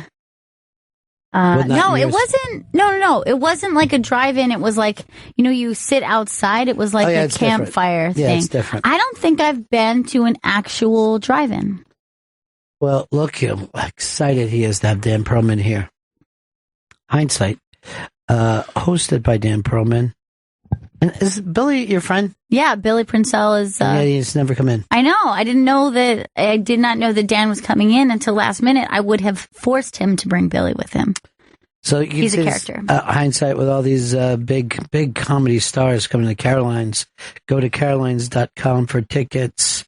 And then Dan is performing at Creek in the Cave in Long Island City, Queens, Creek, LIC.com for tickets. He was the former producer of the show, and unlike Vito and Chris, his life is going places. Let's bring in Dan Perlman. We should break first. Let's break first. I wonder why you handed me this then, for the break. Silly. It was stupid of me. Probably set me up for a funny thing. No. Guess what? I'm not throwing it to break. I'm just going to sit here quietly now. We should break. No one's going to know. You're being punished, Chris. We need to break. I know we need to break. But you just let me sit around and do all the Dan Perlman stuff. I apologize for doing that to you. I'm still not throwing it to break. You got to figure out a way to break without me saying Bennington. Yeah, buddies, it's the Bennington Show. And that's the theme music to a new cartoon about a bus that Dan Perlman does. Busman. It's called About a Bus. Now, this is called Hindsight. Is that the name of your bus show? No, that's the Caroline's thing. Tomorrow, 7:30. What a lineup you have for this. Great lineup. We got Noah Garden Schwartz, who just did his Comedy Central half hour. Rob Hayes, who did Adam Devine. Jeffrey Joseph, who's done the Tonight Show. Ashley Brooke Roberts, who's at UCB all the time. Yeah, it'll be fun. You're not even bringing up Joe Mackey is going to be there and Roy Wood Jr. Oh, that was the last one, but that was great when that happened. That was you son of a bitch. That was on the Caroline's website. You son of a bitch. No, you know what? No, that's not Chris's fault. Yeah, they're slow to update the thing on the website. But what do we do, Chris? We asked, right? For all your texting, why not just ask? No, I mean it was logical that the website would. Don't protect him, Dan. Don't protect me. It's gonna be great, no matter what the website says. All right, Eastside Dave said, "Don't ask about what's going on under the table." Hashtag I will never tell. Because I know you're familiar with Eastside Dave. Yes. And I'm not into the edgy comedy the way you kids do it. With it's all edge and whatever. But apparently he masturbated a bobo under there. Yeah. On camera. Yeah. with just one hand? Oh, I think just one hand. Yeah. Okay. Yeah. At least at first. Yeah. You could have done feet. I saw some video of it. He really goes for it. I'm going to say the foot vote could never go to completion. Period. I'm making that statement. A foot cannot get the proper grip. If you're an FJ? Yeah. If you're a foot guy though, like Rex Ryan, you could get that 30 seconds. First of all, here's my I don't mind a foot fetish. Yeah. I hate the kind of bad acting that Rex Ryan did, where he was into it way too quick. Oh, you got some feet out there, do you, ma'am? He's all flustered and weird. It's like one of them, he pulls her over in the car, and then he's like, license and whoa, let's see if you got any feet. And it's like, you can't even see it. Turns out. out. Just roll down her window. He's got feet. Yes. Hold on, dude. We got a lot of fucking film here. This isn't a Vine, man. We can take some time to get to it. It's like a little character development. Just about a year since your life changed so much in Montreal. And I'm sure you've been told this, you were being brought up in network meetings up there. I did hear that there were a couple friends that were frantically texting me on some panel. They were like, hey, this Fox guy was just shouting you out, or they were talking about you for whatever. They're sending random quotes. He feels like the show is perfect for Sunday nights on Fox. Not digital. He sees you on Sunday nights at Fox. That's a very silly and nice thing to hear. That's a very I'm insane. still blown away after all this time. In a year, it hasn't even sunk in yet. No. Yeah, no. That's insane. And it seems weird. I mean, how many characters do you have in the cartoon? There's four like primary ones, but then there's a lot of recurring like regulars supporting people, Great. like bus regulars and some other. And the Chinese chef, right? Ching. This duck's still alive! I can't kill it! I don't know. I mean, I didn't even think how perfect that is to go into that show. Like really makes It sense. screams Sunday night. Well, it does. It screams Sunday night, and people are really comfortable with stereotypes now. That's the beauty of it. Yeah. Well, Asian stereotypes, yeah. And then, I got my other guy, like he's on welfare and stuff. He's like, calm your ass down. Good. That's good. I remember when I had to bring up how when you and your brother couldn't understand what Robin Williams was doing with black voices. Yeah. Really. When they were little, they were like, why does Robin Williams act like black people talk that way? Because he talked in 70s jab. He was doing like jab talk. It's like, you better get your ass back down! I was like, I've never heard of this. Right, that maybe like two characters on Sanford and Son. Like Rollo. You're looking for the name Rollo. Fred! Man, can I get some money from you? He's always moving back and forth. Every black person in him was Florida from Good Times. I fucking loved Rollo. I thought he was the best character on the whole show. I thought Sanford and Son was flat out a scream when I was a kid. I haven't seen it forever, but I remember rolling down the couch. Like he's not trying to work. I haven't seen it since I was a kid either, but I love that the setting of just like a junkyard for a show is just so they were funny. very comfortable. Yeah, it's just in a junkyard and nothing's really happening. The junkyard was a foot from their living room. Yeah. Like they didn't even have any space at all. They're just surrounded by garbage. The theme song, it's just like glamorously pulling up to garbage. It's all just a giant fucking shit show. I think Billy Crystal was telling this story about seeing him in Vegas, and he used to come out to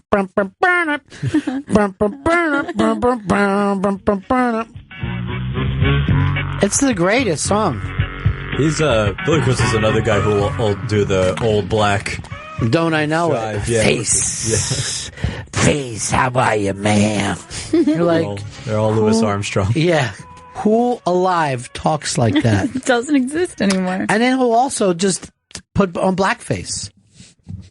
Billy Crystal was still putting on blackface longer than everybody else. Was Sammy making Davis. people uncomfortable. Oh, yeah, people were saying this, and he's like, I've always done it, I'm fine. Every time he does, they're like, you need to host the Oscars again. One more time. People loved when Billy Crystal hosted the Oscars. loved it. He's the default. He's the best of all time. Although he hasn't done it the most. Anybody knows who's done it the most? I'll let anybody else out. I don't know. I don't know. Okay. Steve Martin? No. Steve Martin probably won him with other people. Bob Hope? Bing. Oh. Yeah. You just got it. Change chairs with Dan. Yes. You get the happy job. Do I get an animation now? Like an animated show? No, yeah. Everybody gets an animated show here. I mean, there's going to be spinoffs from Dan's show.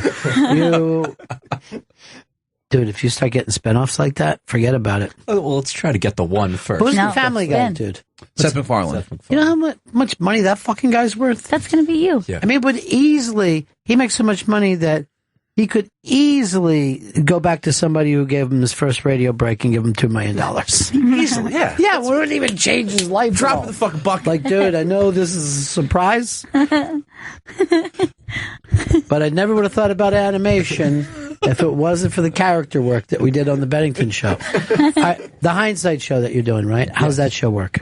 The comics come up, they tell a story. Billy Princell and I are on stage, and we'll interject at certain points. And it's very loose. A lot of great comics on it. And then they'll tell some loose story, and then we'll interject if we have questions, and then we take questions from the audience at the end.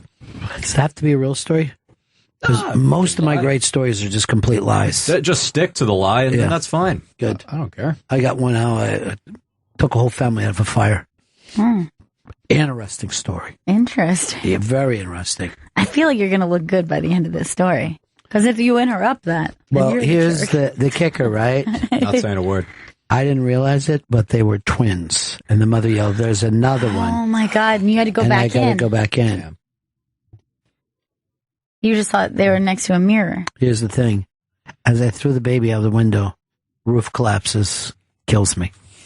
Okay. How are you telling this hindsight story? That's the part I can't figure out. That's when I'll open it to questions. Any questions? And I'll just run off the stage. I'll just tear out of there. You know the 9/11 comic? Renazizi. Yes. Yeah. He did that show. Yes. That fucking roast show. Yeah. Yes. Did you see it? Yes. I did not. I didn't see it, but it was like everyone was talking about it in Montreal. I saw the broadcast version, and then I heard from people who were at the actual taping that it was even worse. Is that right? Yeah. That's what I hate about TV, right? You take something, and you're like, let's get rid of the uncomfortable parts, but isn't that why you want to be at a show? Yeah, especially a situation like that, where it's like, about this guy who has some very loaded thing going into it. It's like, yeah, I want to see every misstep that he made there. Well, he would look so. I mean, he was blowing it coming through the door. You know what I mean? Like, really, like right off like the trying bat. to go after Sam Morril, and he just, oh shit, it's fucked up. Yeah, it's a weird move of like, I'll redeem myself for the 9/11 lie by coming in talking about the abuse post. See, I had heard the same thing. I had heard that it was. People up in Montreal were saying, "Oh my God, can you believe this whole thing?" So I went and looked at it on the computer. I'm like, "Well, it was one line, and he fucked up, but there was more, right?" Yeah, there was a follow up. Like he followed up, Sam burned him, and then he followed it up with, I guess, getting the full thing. But you never attack someone's girlfriend. I mean, you're doing a roast against them, right? Like you wouldn't think. Yeah, you'd want to keep it limited to. You wouldn't go, Sam. well, at least my girlfriend wasn't the victim of a sex crime. Am I right, guys? Nobody? What? Nobody? Now, we saw him at that music show, the goddamn Comedy Jam. Oh, okay.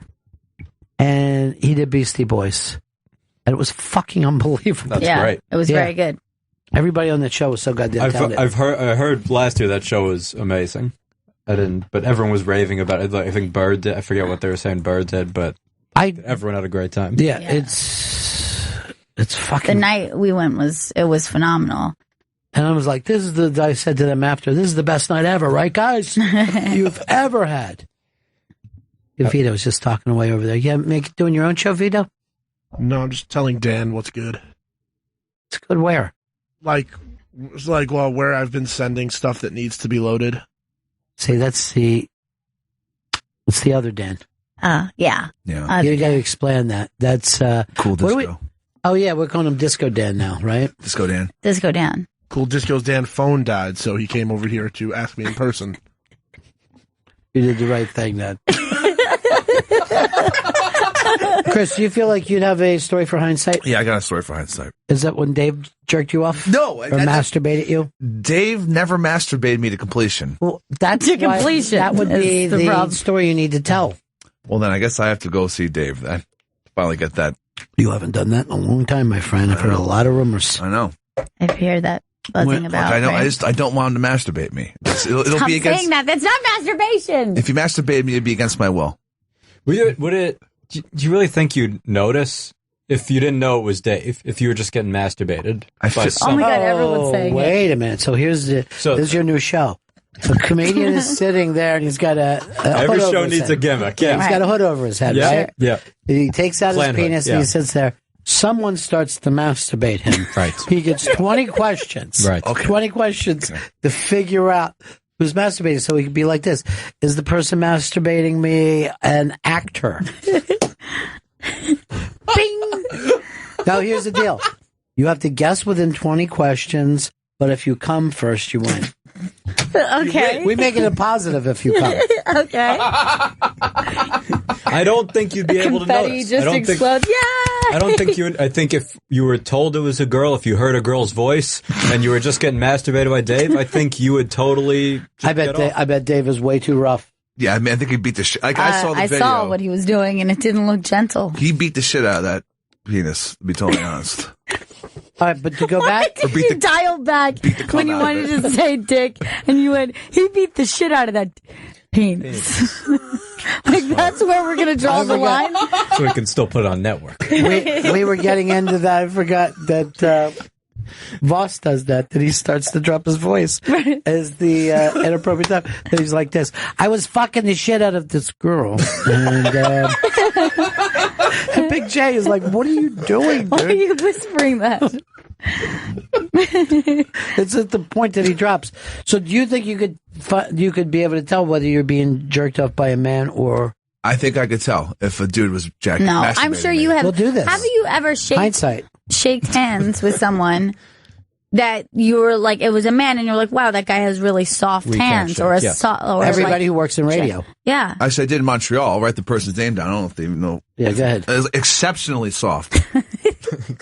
I'm glad that you're coming around writing down. But that's why I fist bump, to avoid Mike having Judge? to tell. What? Mike Judge. But one of your coworkers. That was not for the air. He did text me that he met Mike Judge, but you left out. Did you bring up his extraordinarily their show? weak hands? I did not bring up Why? the show. He was in the middle of a very large. He was holding court.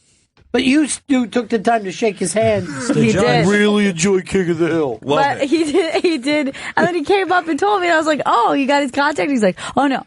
And I was just like, What did you say to him? I said, "Hey, Mike, thanks. For what? Soft Thanks for hands. office space." Thanks for your dolphin hands. Now, and I almost was like, I was shocked how soft the hand was. Who was he holding court with? Dude, looked like industry people. I wasn't sure. They were in suits. Okay, they're big shots. Yeah, they were fancy in suits. No, I don't think you'd be able to tell. Because I was talking about this with some comics, and it's just funny, the level of homophobia that, I don't know stereotype, but it's mostly like, black or Dominican comics. But they'll be like, man, I wouldn't, because I was asking the same question about like getting sucked off or whatever, and they were like, how much to fuck a corpse? And they're like, all right, well, how much to fuck a male corpse? And they're like, oh, I'd never do that. That shit is gay. Right. It's like, no one's going to walk in on you fucking a corpse and be like, whoa, that's a dude? You fucking homo. You're right. It's like, it's a very... At that point, it's just... it's meat at that point. It's just flesh. I still don't want my corpse fucked. Yeah. No, I don't want that for my corpse at all. But here's the thing. You said blacks and Hispanics, they're also more likely to be on the down low. The DL. It's true. Yeah. That's true. Where white guys, when they do something, they just come out. It's just like, hey, I'm very gay. But I brought this up today, and, the skanks kind of prove the theory of you can do gay things that aren't gay now. Like, no one's going to say, oh, Eastside Dave and Bobo are gay. You know what I mean? They'll just say they did a bit. for the air. Do you think it's that, or do you think it's that if they did a gay thing, people just care less? Because maybe, however many years ago, being gay was just like the worst thing you could be. And now it's just like, yeah, whatever. Now it's Everybody a spectrum. fucks everything. We're like, okay. Yeah, but if you meet gay people, do you feel like, no one cares whether they're gay or not? I don't gay people still feel like they're persecuted. Yeah, it's still definitely part of that existence. So why doesn't anybody persecute Louis J. Gomez for kissing the back of Big J's balls? Well, he's a real ass dude. That is true. He is. Still a minority. It was the back? Yeah. No one's going to kiss the front. That's gay. Vito, you're being quiet. Did you ever have a big gay moment in your life? Yeah, Louis J. Gomez kissed me on the mouth one night. After he So fucked all you? these are related to Louis. Yeah. And again, he swears he's not gay, but he does things that would be considered gay, right? At least in the past. It was really rough, too. He just grabbed my face and brought me in. Was it like two hands? Yeah, two on your hands, face? grabbed my face. Did he think you were gay? Is that what happened? Probably. Hold on. Nick wants to talk Stranger Things. Always ready to do that. Have you seen this show yet, Dan? I haven't seen it, no. Oh, Dan. No. Let me just say this. Don't get too fucking tight with 11. Nick, what's up? Hey, what's up, buddies? Hey. When you guys were talking about it last week, I just finished it yesterday. You had said that they left off on some storylines. The second season was kind of bullshit. But I didn't really notice what you were talking about. Which storylines did they leave open? 11. Just like where she came, like what happened to her? I figured she just self-destructed herself. Why did you leave? Everybody. Yeah, that was what we would thought. But what was he doing leaving the food there for her? And also, what was he doing right before they jumped forward a month? What was he doing talking to the government guys when they picked him up? And they took him. Yeah, I thought they were going to kill him. I don't think I like the idea that this thing goes on. I liked it. I wanted it to be a one-season show, like Dan's show, Bus Stop. One and done. One stop, everyone off. Ride's over.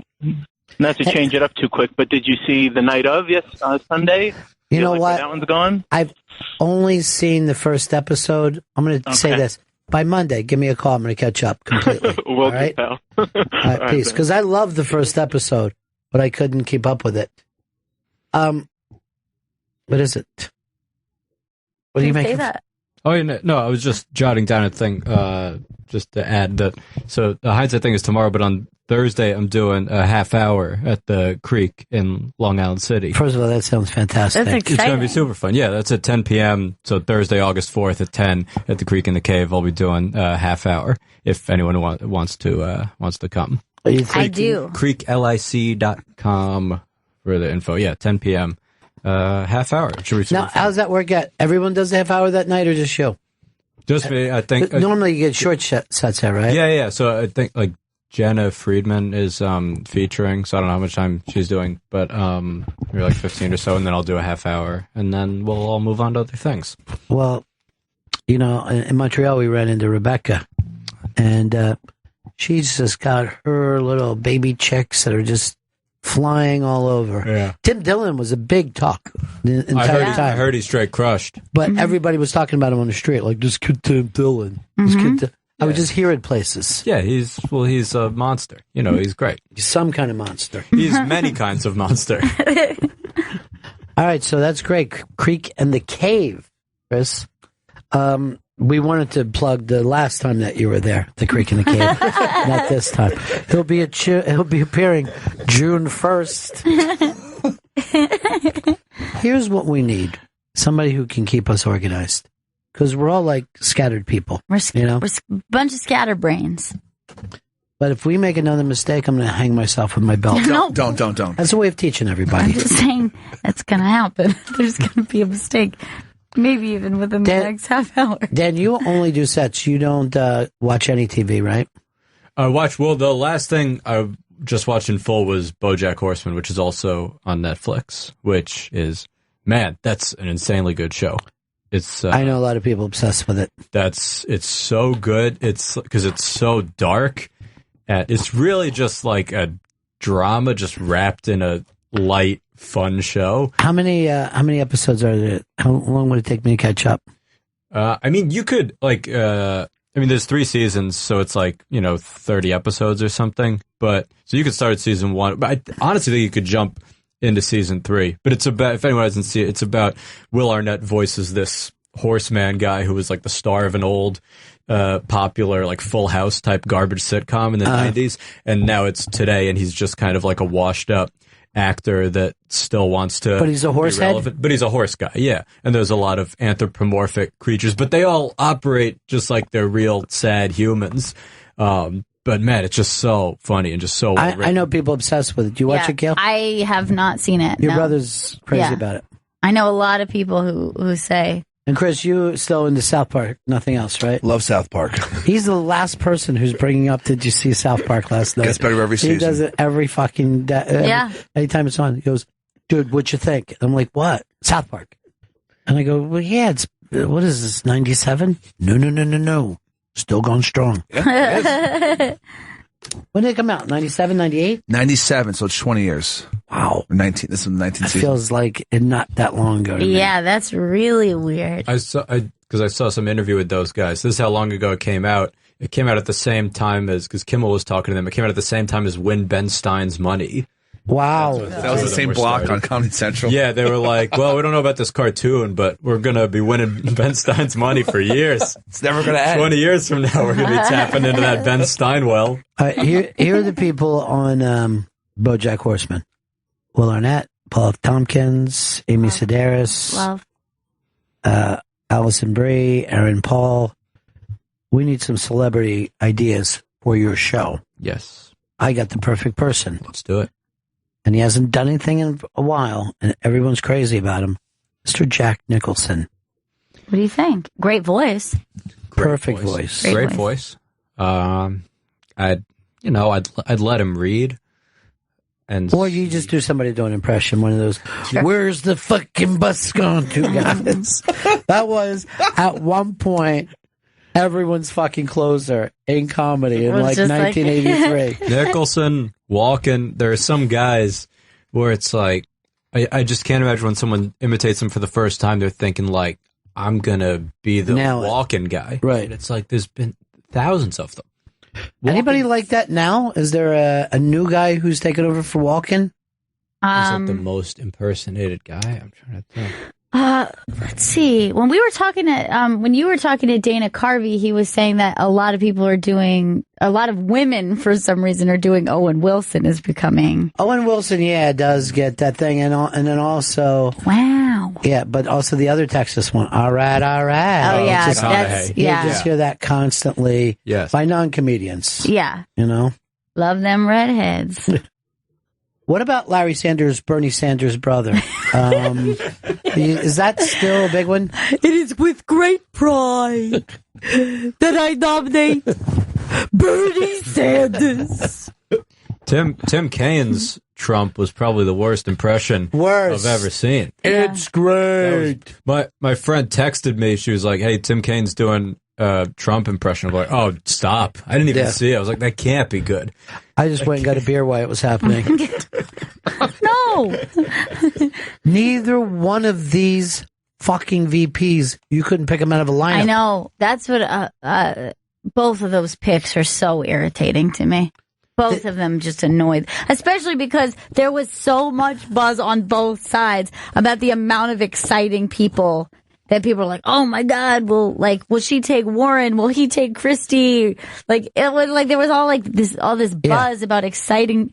Well, Christie would have been great TV, but to have when we flew up to Montreal, we had a female pilot and a female co-pilot. Yeah. I've never had that happen before. Yeah, that's nuts. And they both, I don't know, maybe it was just caught up in it, but they both were fucking knockout hot. A little masculinity and wearing those Tom Cruise sunglasses. Aviators. Yeah. So I think the double woman thing would have worked. And I think you had to go Christie. It should have been Chris Christie. I think if it would have been Warren and Christie, first of all, imagine Warren and Christie in a debate together. It would have been perfect. Fucking incredible. You could watch it on mute and still feel like it's too loud. You know why Hillary didn't do it, right?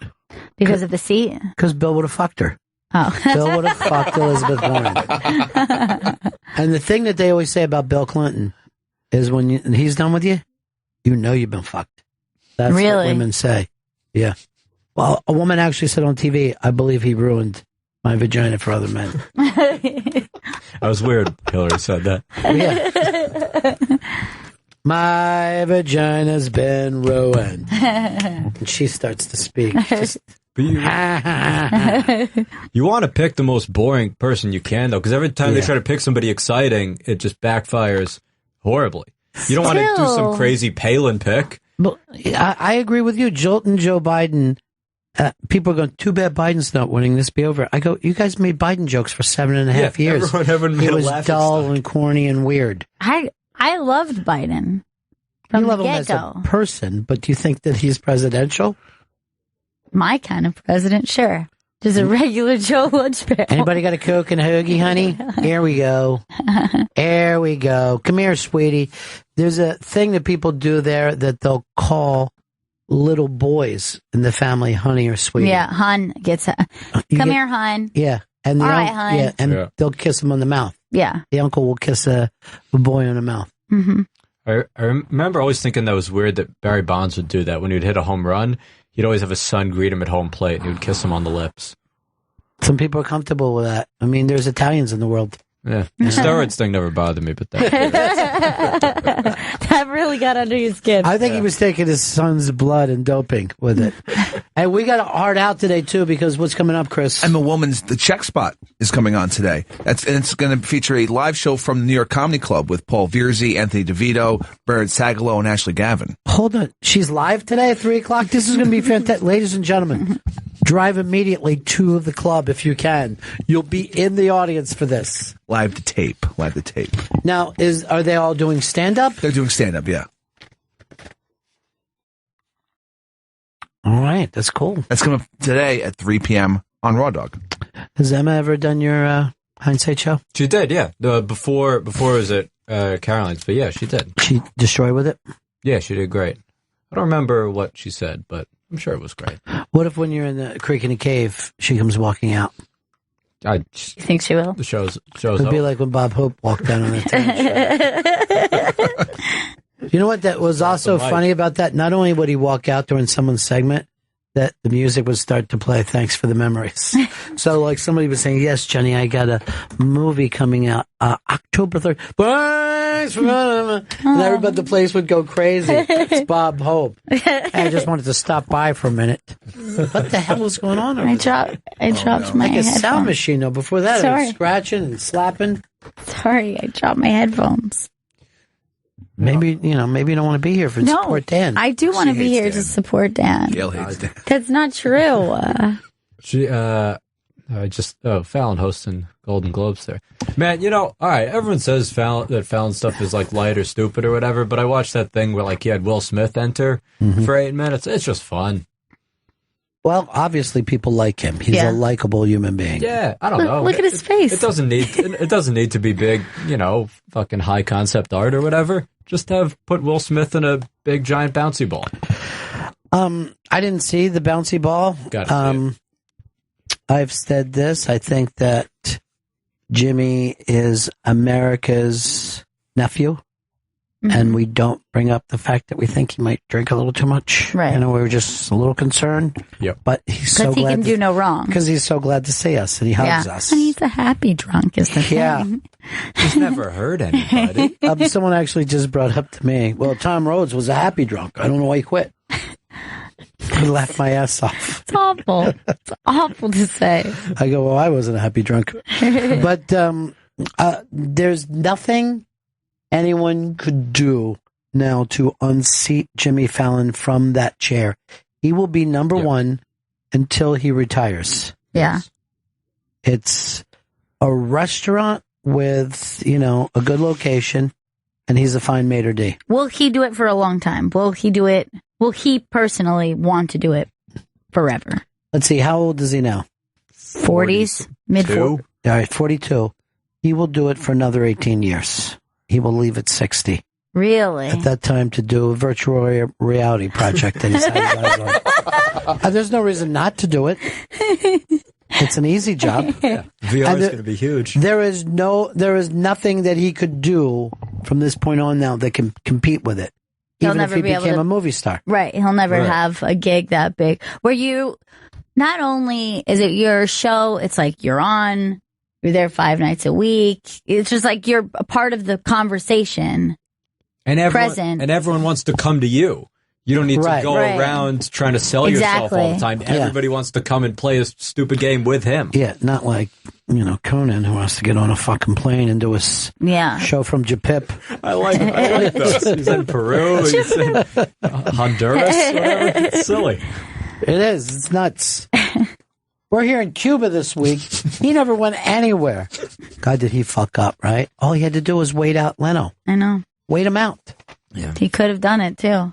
It wasn't that long of a wait. I would have went to 12 o'clock and just occasionally dropped a brick down at 11:30. You know what I mean? Doing like fucking Leno jokes. Nothing they could do. Leno just wanted to come back and do his monologue for half an hour and leave. That's it. They could have had him on as a guest every week. It was just like right before that time when everyone realized like, hey, the time really doesn't matter because everyone's just watching it on YouTube anyway. I can't tell you the last time I sat down and watched anybody's 1 hour late night show. Right. And then we'll catch a clip here or there. I'll clip, they sing in cars or I don't get it. I don't understand it anymore. Everything's clippable. None of it's for an adult. I mean, you'd have to be 8 to enjoy any of those shows. Like, let's suppose, this is supposed to be like a cocktail party, right? Yeah. And if somebody said, hey, we've got a big plastic ball, we're going to put a black guy in it, and he's going to roll around. Everybody go, just fucking chill. Just, relax. Let the Roots play. You know what I mean? Let's get the fucking party started. Why are you playing, hitting each over the head with eggs? Stop it. Who's your go-to guy now? Corden. Really? Yeah. You're a Corden girl. I became a Corden girl from giving Colbert a chance, and then just I'm enjoying the Corden show more than Colbert ever will. Do you know people are bringing? I don't know what you said there at the end. I know it was meant to be words, but people are saying to Colbert now when they talk to him, "Hey, would it be a problem for you if you switched places? Seems like Corden's the hot hand. Would you go to 12:30?" That's fucking hurtful. Wow. But you wait to see the fucking Corden implode if they push him to 11:30. Yeah. It's a different thing. Of course. They would switch it, and then they'd be having the exact same conversation. Because then Colbert would feel more freedom to do whatever, and they'd be like, right, Colbert was the best. What the fuck were you doing with this British dude we hadn't heard of 6 months ago? Let's play this game. How long is Trevor going to be on Comedy Central? I'll say 3 years. I was going to say 2. I was going to say 2 years. What do you got, Vito? I'm going to give him 1.5 years. It's 2 years, and then we see a new Daily Show host. I'm going to go here and say it's going to be starting talked about as soon as the election is over. Because there's no way America should not be watching that show every night. I know. No. And I can honestly say watching that, and I love Trevor, I don't think he gives a fuck what happens in American politics. No. Yeah. It'd be like me if somebody brought up South African politics. I'd be like, do whatever you want. I don't give a shit. It's not my business, really. It's dumb. I'm just trying to make some jokes about it, I guess. That's what it was weird seeing when Colbert brought on Jon Stewart and he did that. You just basically did a Daily Show segment on Colbert's show. It's like, oh man, he hasn't missed a beat. Like it's still right there. Yeah. It just made you realize like, oh man, that's really what's. But that's another thing about Stewart. Is he ever going to find a better job? Yeah. Colbert didn't find a better job moving over to CBS. No, he didn't. Makes more money, but he doesn't have a better job. He doesn't. He doesn't have a better gig. He doesn't have a better reputation. I don't think people talk about him as much. Let me tell you, weird is people would tell you, "Oh my God, did you see this Colbert thing? It was so funny." Right. You don't hear that anymore. But here's the thing with Colbert. When he first did that show, right? I turn it on. I go, "This fucking guy's amazing." I go, in 6 months he's going to burn out, but he's going to leave behind this amazing, piece of work. He did it for years. That show was impossible. 10 years. He pulled off. 10 years. What he and his writers did with that show is what could have been just a one note bullshit thing of like, all right, I get it. They made that character funny and interesting and unpredictable for 10 years. If that show would have lasted a year, we'd still be talking about like, you know what I mean? This should have been the hugest thing. They should have given thing. that a chance. Just like people bring up Fernwood Tonight after fucking 30 years. You're like, Martin Mull pulled off a fake talk show. It was amazing. Right. But as soon as he went over, it just like whatever was happening, it just seemed like to evaporate, you know? Yeah. It's very weird. And now, you know, I feel like Samantha Bee and John Oliver, I think they're benefiting from the lack of voice in the Daily Show right now because... But they're doing the gigs that they learned on the Daily Show. Exactly. They're trained in that. Yeah. So, boom. And both of those shows are great. Yeah, I love them. And Strong point of view, everything. If you were running Comedy Central, you could just move those two people in, and the ratings probably would have been a little lower, but respectable. Yeah. Where now no one even brings up what the ratings are for those other shows. No. Yeah. It's crazy. Maybe I should be... Peace, dude. Peace. You taking off? You're leaving? Well, then you want to do some plugs before you go? Yeah, I want to plug. Dan Perlman's in studio. Hindsight, hosted by Dan and Billy Princell, is happening Wednesday, August 3rd at Caroline's Comedy Club in New York City. Go to carolines.com for tickets. And Dan's performing Thursday, August 4th at 10 p.m. at the Creek in the Cave in Long Island City. Go to creeklic.com for tickets. And, of course, do you have the definitive name down for the cartoon? Yeah, That's My Bus. All right, That's My Bus. Is in talks with Rob Lowe right now. Oh, wow, that's huge. Huge. Yeah. You heard it here. I wanted to put that out there. Man, that guy's really funny. He's maybe the best comedic actor today. And I'm not even kidding about that. Just everything he pops up and he just kills it. And in every direction he goes into. He has great timing. He's very charming. Yeah, but then he has the other show where when he was on Californication, he was like playing a takeoff of like a Brad Pitt Mad Dog. Yeah. It was fucking hilarious. So anyway, you lock in Rob Lowe and we got something. Yeah, I'll try to do that. Because they're not putting him on the Kelly show. They say he talked too much, according to the Post. Really? Yeah. Oh, they were considering him? They were considering him, and the two people they're going for is Wonder Years and Anderson Cooper. Those are the two. Really? Yeah. And neither one of them black. I don't see how they can do it. Fred Savage? Fred Savage, yeah. Not ringing for you? I don't know. Who would you put in that show? It's Anderson Cooper's going to win it. No, but if you could pick anyone. And Anderson Cooper is not going to take that. You don't after think being so? CNN. He's a CNN guy. He's going to be flying all over the world. I think he doesn't want to deal with CNN anymore. I think he wants to be on that anybody? show. He just wants to stay in New York. I think go with a female comedian, like a funny female counterpart, like Jackie Cation yesterday. Okay. Like somebody who could like really play off of her. I got funny the name female. that's going to win. Jay Moore. Jay Moore would be great. Jay Moore in that position would kill. And he's hosted before in the past.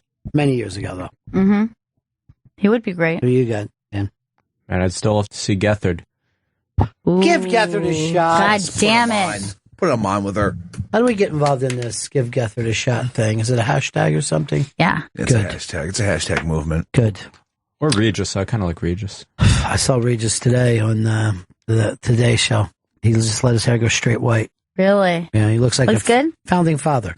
Nice. Looks like he should be signing a constitution. It's a great look. Yeah, it is a great look. We've got an actually break right on time today. Coming up next, our friend. It's the Check Spot with Emma Willman. That's going to be feature Paul live to tape from the New York Comedy Club with Paul Vierzy, Brendan Sagalow, Lena Bonema, and Ashley Gavin all performing. Hey, if you need an announcer for your show, What do you need? Chris is ready. I got it. All right. Hey. Oh, and also we're doing GPS Muscle Shoals. Airs Saturday at 3 p.m. on Deep Tracks, Channel 27. All right. So we'll see you guys again in 1974. Ladies and gentlemen, the evening is over. We hope you all enjoyed yourselves, and we'll see you all again in 1974. Good evening!